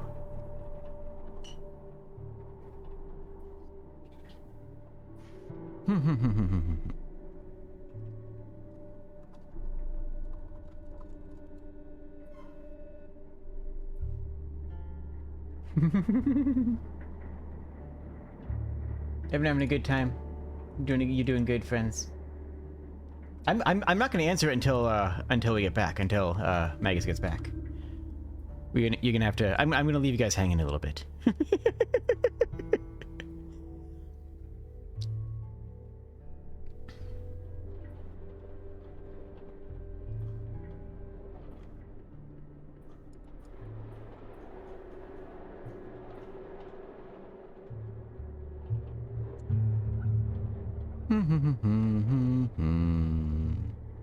So then.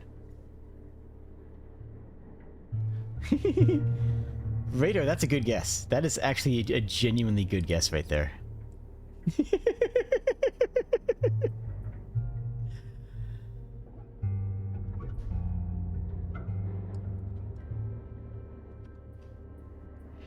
So yeah, my answer is simultaneously should surprise nobody and is going to surprise everybody. It's going to do both of these things. Absolutely guaranteed. I've returned. Welcome back. Welcome. Have you formulated a answer? In terms of what? What brought me into the furry fandom? Oh, I mean, I'm going to say I'm going to stick with Teenage Mutant Ninja Turtles on this one.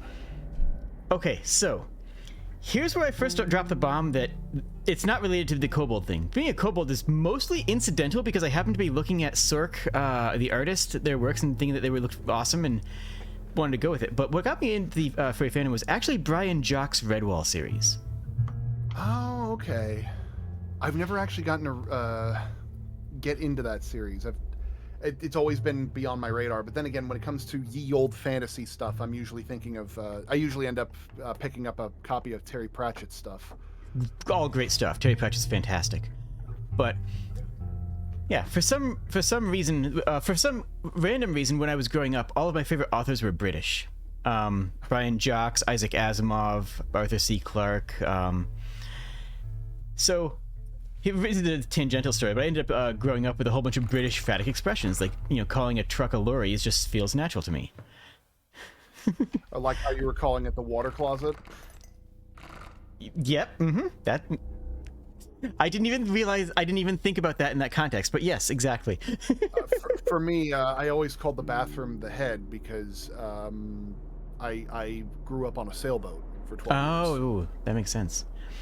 But yeah, the big thing for getting me into that fandom stuff, I honestly see myself as more of a mascot character. That I'm not going to pretend, that I'm not part of that fandom though. But yeah, it's Redwall mixed with the 90s era of video games that had anthropomorphic characters. Like nothing in specific, but that era where you had Star Fox, where you had Teenage Mutant Ninja Turtles, where you had, Biker Mice from Mars, where you had all Rescue Rangers, Disney's Robin Hood, just like that general era. I gotta be honest. For a lot of my friends who are furries, any one of those shows that you mentioned, they're like, I feel like that they watched it during their formative years, where they're like, oh no, we don't want you to watch Power Rangers. That's violent. Here, watch one of these shows that in no way will define your personality for the next 40 years. Huh, weird, yeah. But yeah, for me, it actually came from books, though. Like Muriel of Redwall and Salamandastron in particular were phenomenal books. I mean, like, for me, like, there was a couple of books where, like, I enjoyed the mature ones and I enjoyed other ones. Like, the more mature books that I ended up reading, I enjoyed The Hobbit. I enjoyed the Nightside series. I remember watching some young adult stuff. Oh, a trial of health. The tree-drawn cards must have at least 6 health combined to pass. Okay. But like in terms of like really like young books that really got me going, I confess some of my humor was derived from the absolutely phenomenal Captain Underpants series. Oh. I mean, nice. like, okay, like, yes, it is very much meant for like young kids, but something that I really enjoyed about Captain Underpants was how it was unafraid to play around with the fourth wall and like be very cheeky about how they portrayed things. So like when they did the moment where they were having like in the movie where they actually like made a feature length version of this of their books, they got to the point where they were going to be doing the big fight scene, and they introduced the Flip-O-Rama, which in the book you had like a small page, like 2 pages of like animation that you had to flip back and forth rapidly to show the action of them like fighting. Nice. And instead of actually animating the fight scene, they just pulled out a book and did that. Like they actually animated them doing the 1-2 page. That's fantastic. All right, I think we should shoe in for the health one, right? Because almost everything has 3, 3, 3, 4, 3, 2, 4. Yeah. Yeah. Health. You got a better health chance than than power and blood. 1, 2. 2. Really? 3. Oh, okay. Easy. Yeah, there you go. You have passed the trial. Excuse me? You want to try it? I mean, obviously I do. What does that actually turn into? It means it turns into a wolf. Bat. Oh, okay. It turns into an elder bat. Like it, whatever symbol it is, it grows into like the next big form of it. And that means that it spawns an ant, not that it is an ant, right? Yeah. Okay. That sounds great. What's this? What do we got? What is this? It just went into my deck. It's just here. Okay. Okay. That's... Well, that happened. Okay, I think I want to kill the big guy. Or Yuli. What did I say? Yeah, go for it. It's just I don't ever think that we haven't found any goats, and I don't think that sacrificing an entire board is ever going to be worthwhile, unless we had like 2 or 3 goats to support it. Or ants. Right, but then I'd be sacrificing a board of 16 power total because I'd have a board of full ants. Yeah, but if you end up giving that thing a mantis god.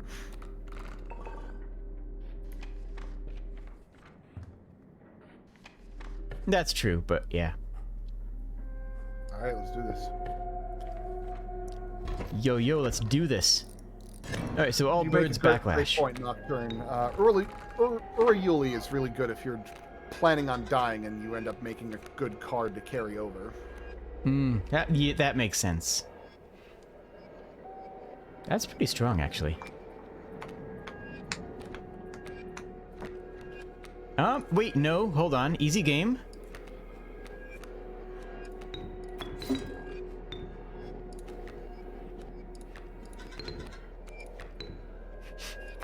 Beautiful.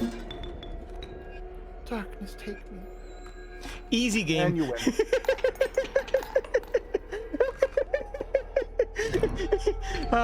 Nice. This game gets very vicious when you start doing those kind of pulls on them.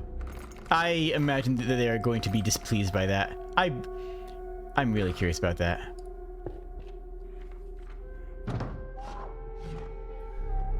Are your pelts clean? They are as clean as gold. Incredible. Golden pelts. Yeah, I've just got a ton of them. Strange larva. Okay, so so basically it's which one am I not taking, and the answer is going to be Urayuli, right? Yeah. Damn, it's a shame you sacrificed Urayuli because you could have made a 14-14 Urayuli. That would be hilarious. Wait, do I have another Mantis God? I have another Mantis God. You do have another Mantis God. The other thing I noticed is that we have, well, yeah, we're just not taking the Uri. Because we have, the Mushroom Party next. Yes. But yeah, you definitely want Strange Larva. These are exquisite. My thanks. Mm-hmm. Please don't kill me.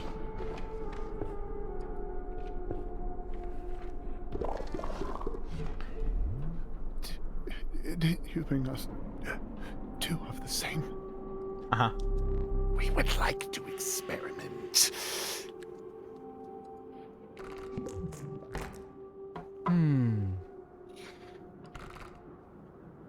So this could be an 12, and this could be a 2-2. I mean, this functionally becomes a 6-2, though, because it attacks thrice. But this would basically be an impenetrable wall, because it also moves and it also blocks flying. And just the raw stat increase is huge.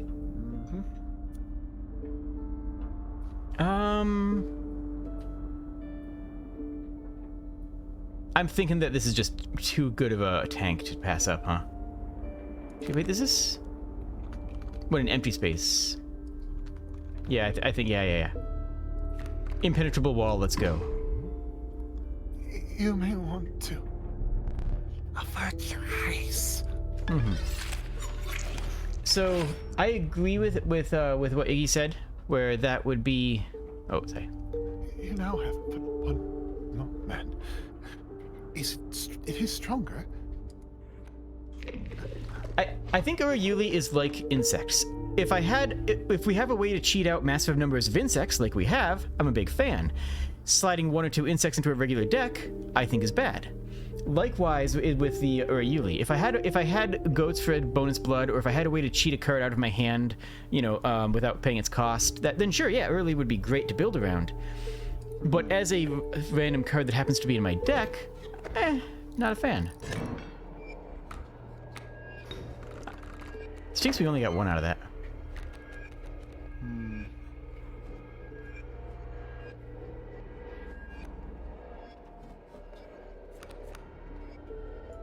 I mean...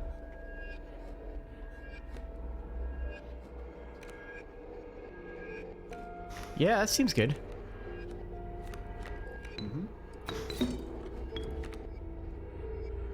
Yeah, seems okay, I guess. I mean, it'll do.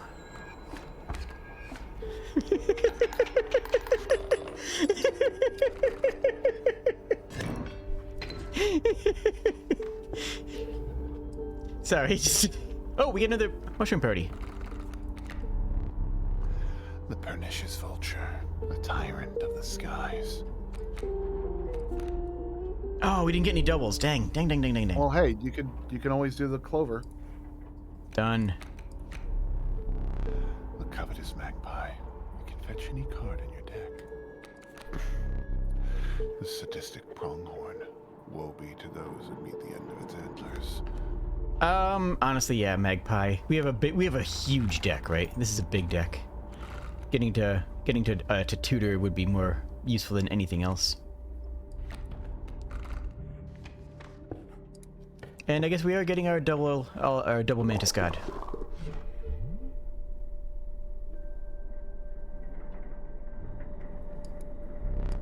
One for each of us. You don't want to see this. I mean, I kind of do. I'm kind of curious.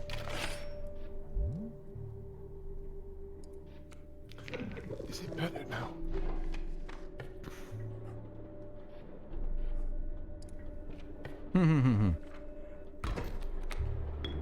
One bone.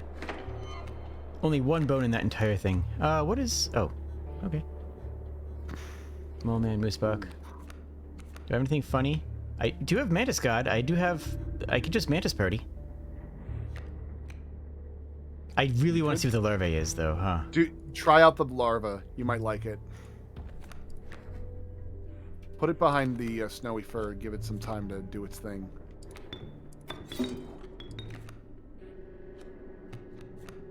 How many? Oh, just one?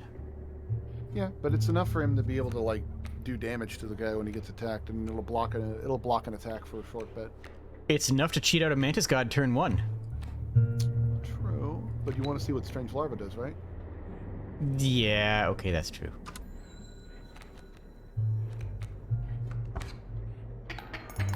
Ouch. Oh, it builds a lot. Okay, okay. I need to not die, so I'm going to be dropping the, I'm going to be dropping the Mantis God here now anyways, but...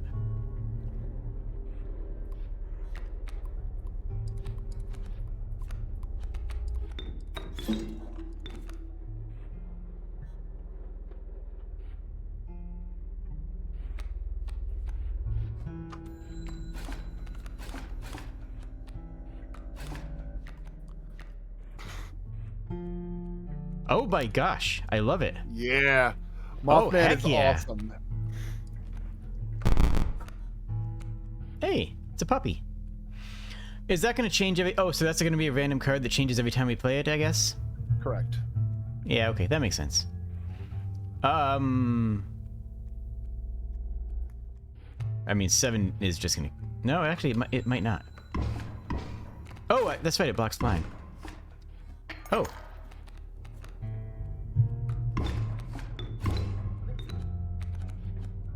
Okay, okay. Let's grab a squirrel. Put down that alpha next to Mothman. Yeah.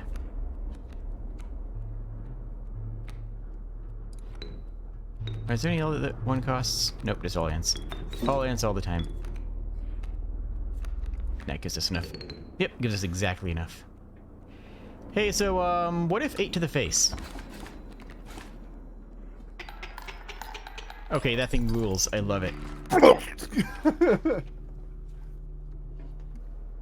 I do think do you want a totem or do you want to power up?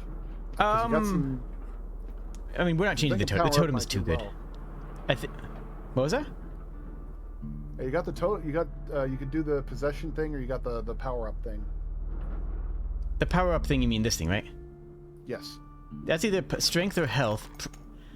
Assuming this game uses pseudo-random generation and not true random generation, then that means it should be favoring an attack boost next time, which means we could give the Mantis God an attack boost. Or, I could be wrong. Also true. But that one lets us move an aspect, so we could give infinity to what? I mean, I'll also be able to do that, but that might change the nature of what it does. Not by much. Does the totem thing replace?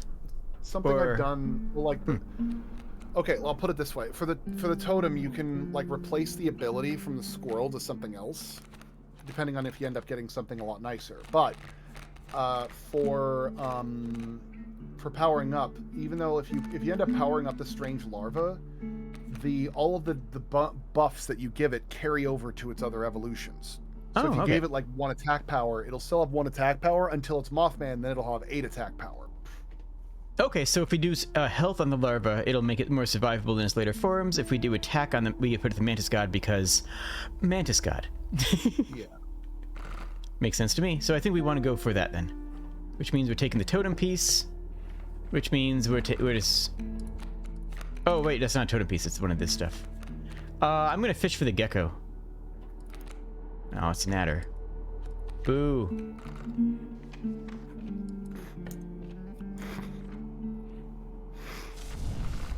More health. Okay, so... Yep, we're going to put that on...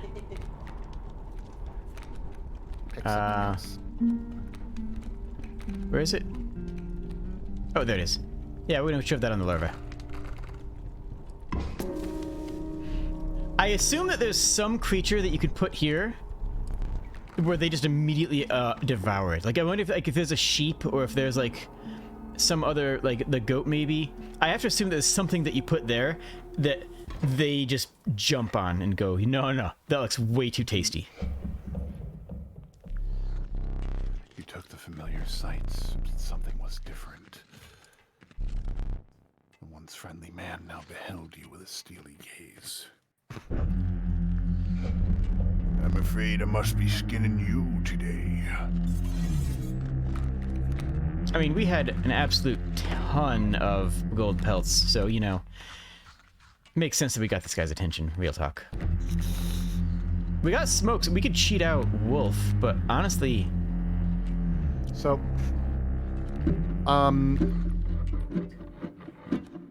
so here's the thing. You're really good with cards right now. Mm-hmm. Something that I would recommend, and Sweet's Sheepiggy has been suggesting this too, use all of your items in this fight, because the next one you'll be able to get all of your items back completely. Okay. Like, you could even take one of those strange frogs for yourself right now. Yeah, it's not that good, though. Right, but it does mean that you're losing one of the people that's going to, you know, instantly kill one of your guys. What was that? I said it also means that you're not going to have to, like, fight through that thing. Though at the same time, your Mantis God might prove to be very useful here. Yeah, Mantis God just seems like the right play. What is it? Does it kill something? Creature opposing it. No, but you can play your sword. Yeah, so if we put the Mantis God here, kill without repercussion. I like that.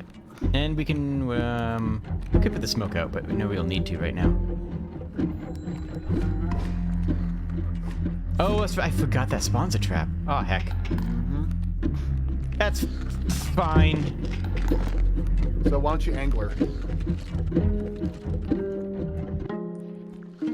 Because right now it's less about getting a good card and more about getting one of their cards off the stage. Yeah. Gimme. Go fish. And now you can sacrifice it to get your wolf out.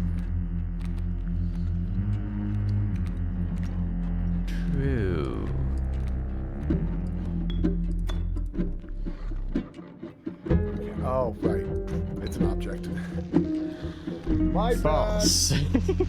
I mean, we have a squirrel. We can drop the squirrel and do the same, but... But at that point, we might as well just drop ants because of what's we have to deal with here. This wolf does... Well, you know, I guess the wolf does solve problems.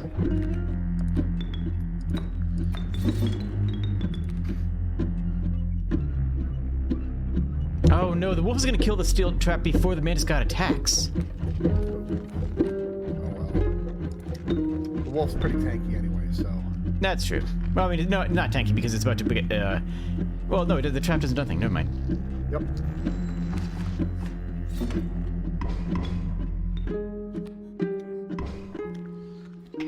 Wait, what? Kills overkill damage, remember? I do not remember. I remember nothing. I've never had a thought in my life.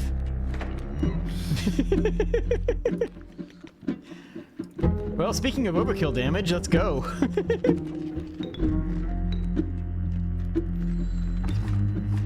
And then the second phase, I'll Use the knife. I'll just eye it out. Exquisite pelts, but the cycle must continue. Let's trade. So yeah, the mask is both the trader and the trapper. That's awesome. Powerful cards. I will only accept the finest pelts for them. Trade for what you can, but know this. The rest will stay and fight for me. Wait, what? You have 2 pelts. Choose which cards will be put into your hand, but the rest are going to stay and fight for her. I have enough bones, right? Wait, how do I check my bones? Well, let me check my bones. What bones? Okay. You've got a lot of bones. Yeah. Turkey Vulture I can play.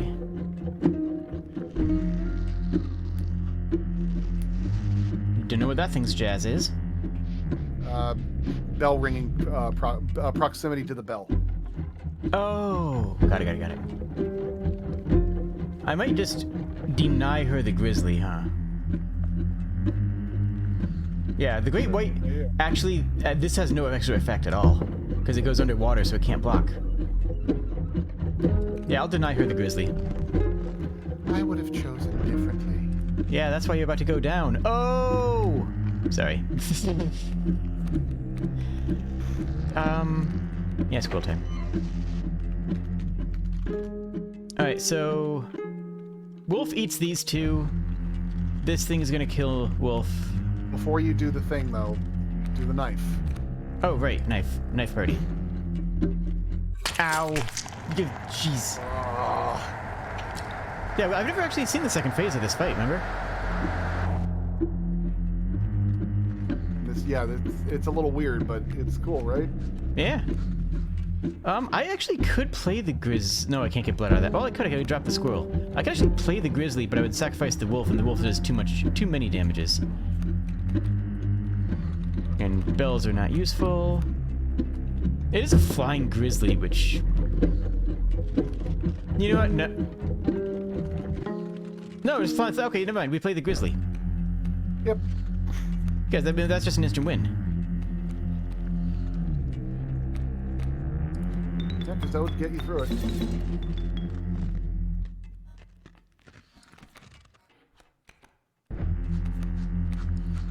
And the Voltron, just for good measure, you know. Just so we overkill enough.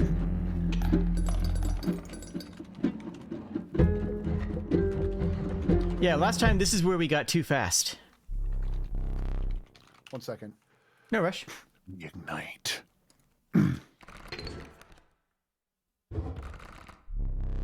Perhaps one of these will entice you. Interesting. That was an interesting moment that just happened that was subtle. It brought in the granulation pixel as if it was going to do a fourth wall break, but then it didn't. It was a fourth wall break that just reminds you that the game fourth wall breaks, not one that actually breaks the fourth wall. Interesting. Very interesting, actually.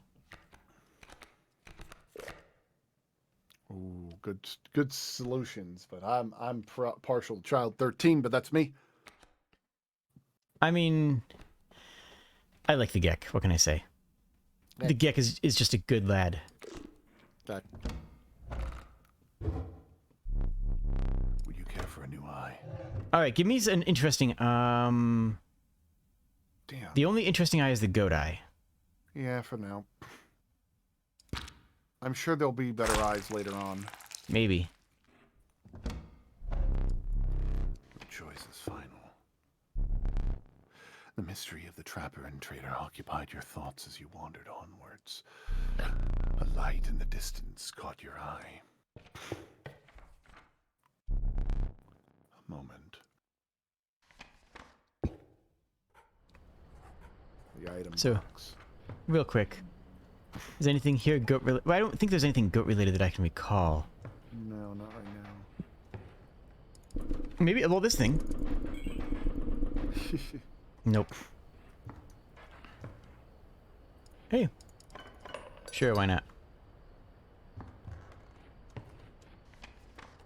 Inventory party.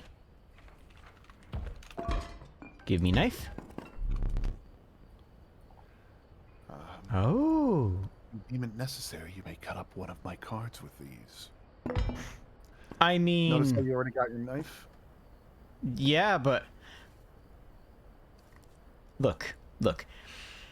It might be silly that the moon can smell the stink.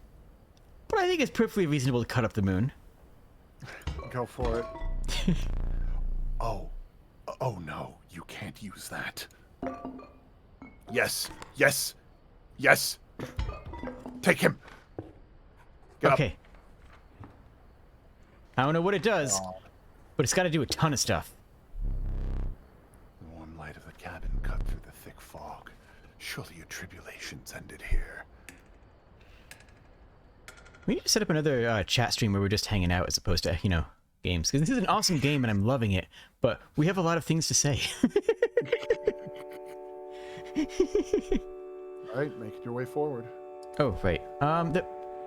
Okay, I'll ask for one spoiler here. Is it ever worth checking the sides? No, there isn't. Okay.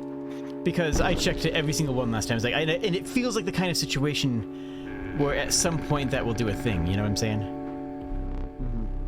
A rare opportunity arose. The great boons of Leshy's woods were on offer. The trial of the ring. If you have the ring, you pass. The trial of the swift. The 3 drawn cards must include sprinter. Trial of rarity. The 3 Oh, that's drawn easy. Cards must include a rare card. The ring. Wait, do we still have the ring? You always have the ring. I always have the ring? You've had the ring for every time now. Well, I didn't realize. I thought I consumed it was I consumed. almost missed your ring from up here. You pass. Your choice of boons. The boon of the forest. You'll start a battle with grand firs on all of your spaces. That sounds like a debuff. The boon of the ambidextrous. You may draw twice at the beginning of your turn. Sounds great. The boon of goat's blood. You start with battle with a black goat on the board. Double draw sounds great. Squirrel and regular card, considering ants. Once again. Yes, but don't forget. The trial of the winged. The trial of the finned. And the trial of skins. I wish I could check my deck from here. We don't have any of these two, so I guess we're gonna do this one. Yes, so. But don't forget, we have a card that scales with hand size. Let the trial of the winged begin. Oh, nailed it. Hey, you got one. Magpie is a card with the airborne sigil. Success. Choose one. Grand Fir. The boon of the Bone Lord. You'll start a battle with 8 bones. The boon of the Magpie's Eye. When you draw from your deck, you may choose any card in your deck to draw. Well, easy game. That's it.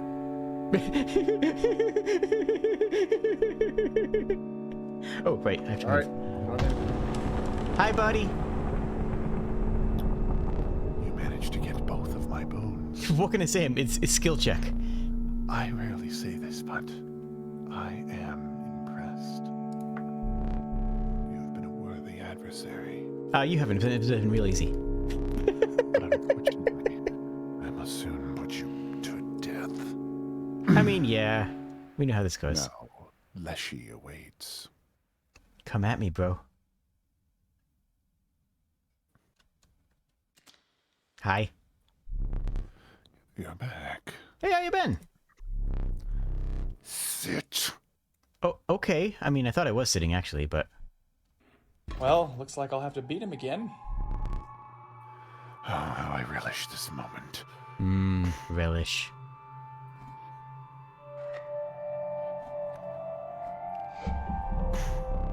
Two flames will not suffice this time.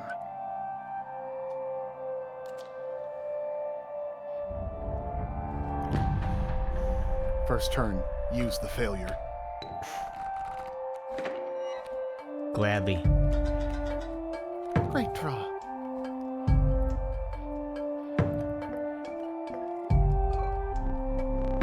I am serious. You cannot use that. There is no possible use for it. I'll place it on that shelf. Oh. For now. My advice, avoid it. BRB. Oh, I can't get up right now. Oh, heck. Nope. You'll have to do it for later. Magpie...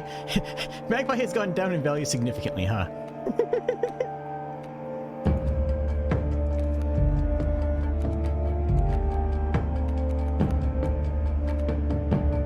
We're saving Stinkbug for the moon, obviously. Have you tried using you could always try using the adder with it too. That would be funny. I want to cut it up. I want to cut the moon. I feel like I don't know what the game's going to deny. I don't know what the game's going to say no for. Sure. So we can draw any card in our deck. Remember, you get and two yet cards. Remember, you get 2 cards. Right. I genuinely feel like drawing 2 squirrels and putting 3-2 ants on the board is still better right now. Right now, for the moment. Do it.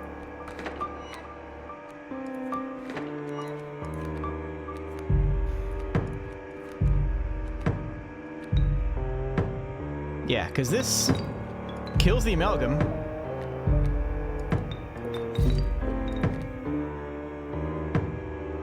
You could probably put 1 more card down. I could put it on the smoke. I guess that... Well, no, it doesn't even block. Yeah, No, it blocks. No, it does blocks. Yeah, it's 1 health. Well, no, but it's not... Oh, I thought... You know what? Okay. I assumed the amalgam flew.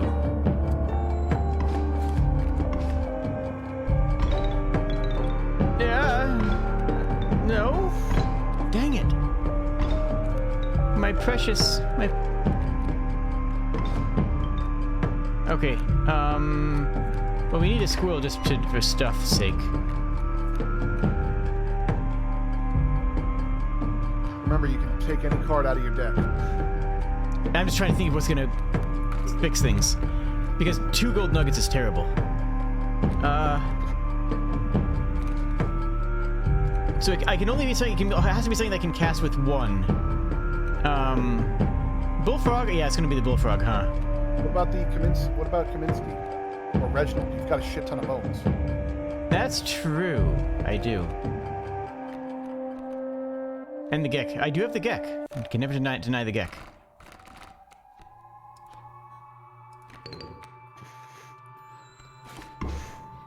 Dead.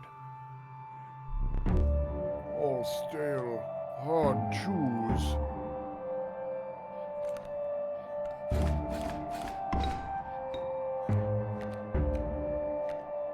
So we need a squirrel. We have enough food, so what do we put in here? Honestly, he can take the gold nugget. Like, please, get that thing out of my face. Hey. That card. The hand card. The hand tentacle. Yeah. I'm saving... I want to save that to play in the middle because I don't want to place it here and have it only do 2 attacks. I want it to do 3, you know? True. I mean, you can grab it and wait for next turn. That's true. I have enough in my hand that I can do stuff with. You will need to play a card to defend against the amalgam, though. For sure. That is the unfortunate thing. Unfortunately, he's going to take that now. Okay, though actually the Mantis God's going to take care of all 3 of those. That's good for me. Do I slam the ant here? No, leave the squirrel there. But the ant will do 1 extra damage, though. True, but the angler's going to take it. It's just gonna die, isn't it? No, the angler steals it.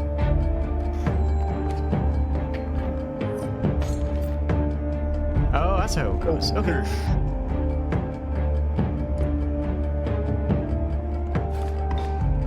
Okay, board space, thank goodness. I have 1 squirrel, so I'll grab another squirrel, and then I'll grab a something.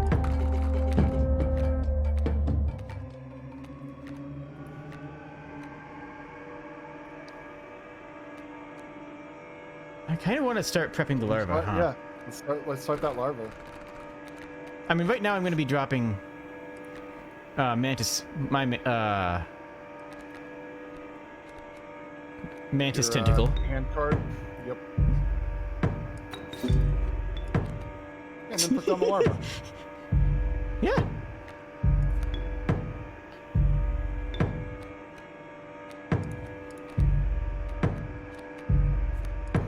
The nice thing about squirrels now is that they keep your card they keep your hand full. Yeah, that works. Yeah.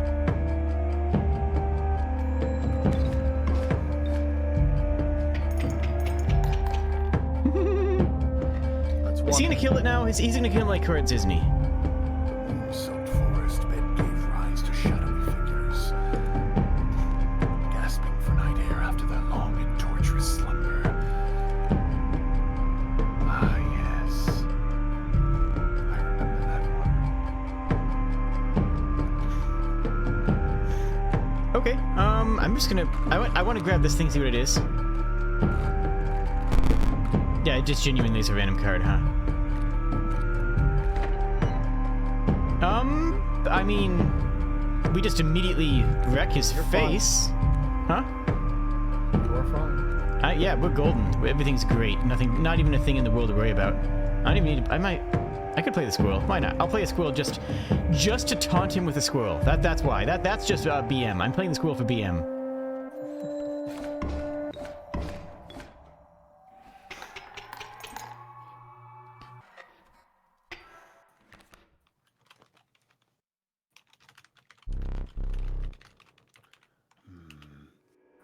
This damned moon. I wonder. I'm gonna cut the moon. Oh, yes. It still works just fine. Not that I'm in any danger. The moon is nothing to us. Sure. I'll go. Lucky draw. We could, All right. if we played our cards to right, cut we could the moon? one-shot the moon. There are no cards of mine that you can cut.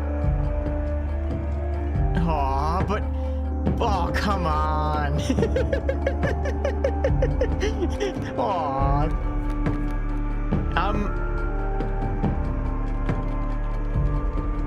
Hold on. What do I have that's... Oh, I should have drawn the, Dang it. I made... Okay. I could try to poison the moon. Yeah, you could do that. Squirrel and Reginald.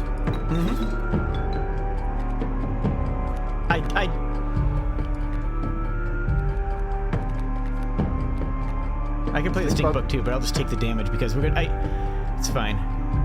Yeah, we'll just do this way. I was hoping Yeah, this is fine. I should have gone for the wolf because then I could one-shot the moon, and that might be an achievement. Maybe like shoot the moon or something. I don't know. You're not the first to triumph over the moon. Buddy, look how much face damage you're about to take. But go on. Finish it. What is that? 45-ish?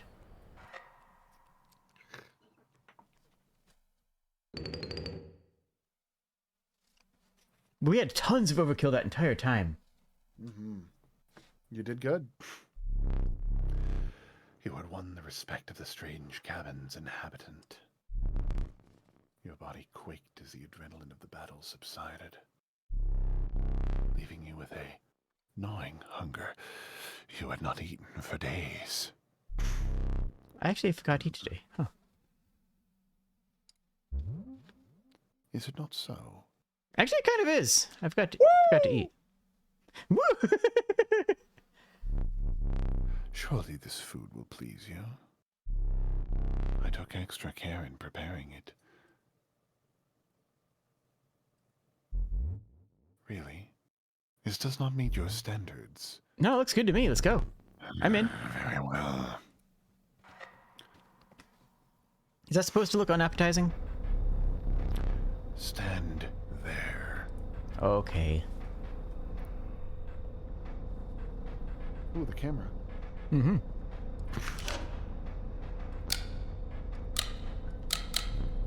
Oh, sorry. Yes, that's not my camera. It doesn't function well without film. You True. are a champion, and I wish to memorialize you. Please inscribe your name. Is there any reason not to just use our name? You could use whatever name you want. But I don't know his name yet. It's Leshy. That's right. He said it earlier. That's right. That's how it's spelled? That seems right. Mm-hmm. Be still now. You won.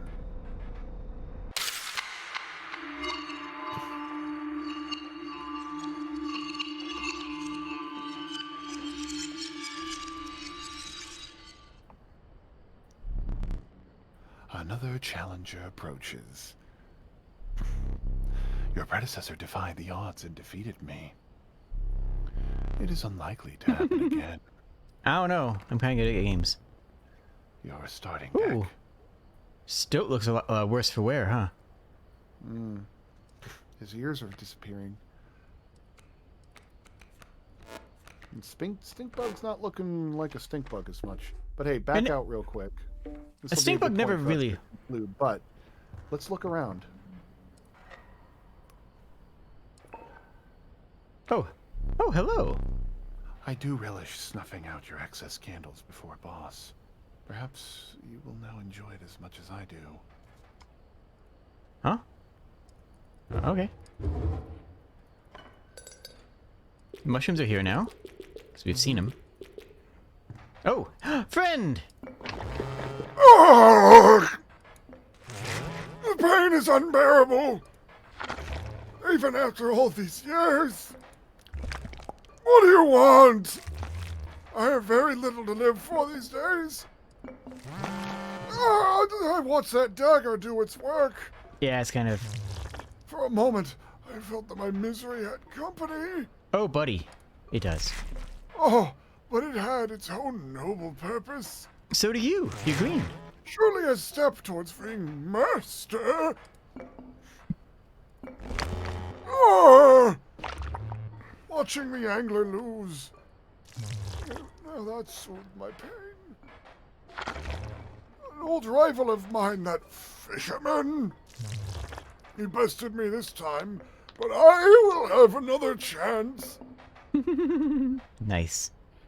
You keep talking to him. Ooh, we have a new puzzle here. A skink and a squirrel, eh? Seems easy. Hey, you can talk back to the, Okay. Oh, he even took on Leshy's face. I witnessed the final defeat of Leshy over there. Quite a spectacle! Though I had no hope that it would make me freedom. For that to happen, I think you would need something special up your sleeve. So actually... Let's go. No, okay.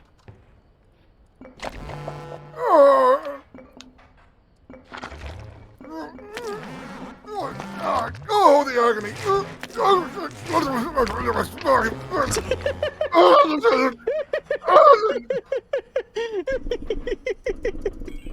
Oh, that was delightful. Alright, I think this is a good point to stop. I think this is a fantastic point to stop. It's such a good game. This is wonderful. And you are so Now wonderful you've as got- well. Now you've got enough pieces that you might be able to figure out how to defeat Leshy proper. Mayhaps, mayhaps. I get the feeling that I need to find another proper eye. I need to find some other, like, I don't know, demon eye or weird, some other thing relating to the eyes. I don't know. I just feel like that. It's my instinct. Okay. Sounds good. But yeah, thank you very much for having me again. Wait, I disappeared. Where'd I go? Next time you want to do this. I'll hit you up this week. I will look forward to it. I don't know why I disappeared. Why did I disappear here? Well, now it's my show for us to have. Please don't forget to like, comment, and subscribe if this is on YouTube. Otherwise, if you want to witness this live and have a conversation with us, feel free to join Jade the Kobold on twitch.tv.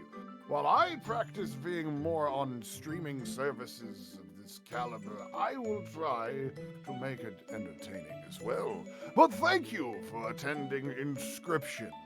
This has been Jade the Kobold and Magus Serling. If you wish to see more of my content, I'm available on Twitter at Magus Serling. But also you can visit maguselgar.com and enjoy a whole show of my writing, and I believe we also have a Kobold server for Clutch a Kobold story, but not Clutch a Kobold server. There's also other Kobold servers that Jade over here is a part of.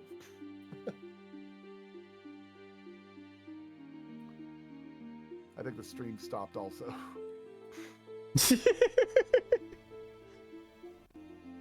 Wait.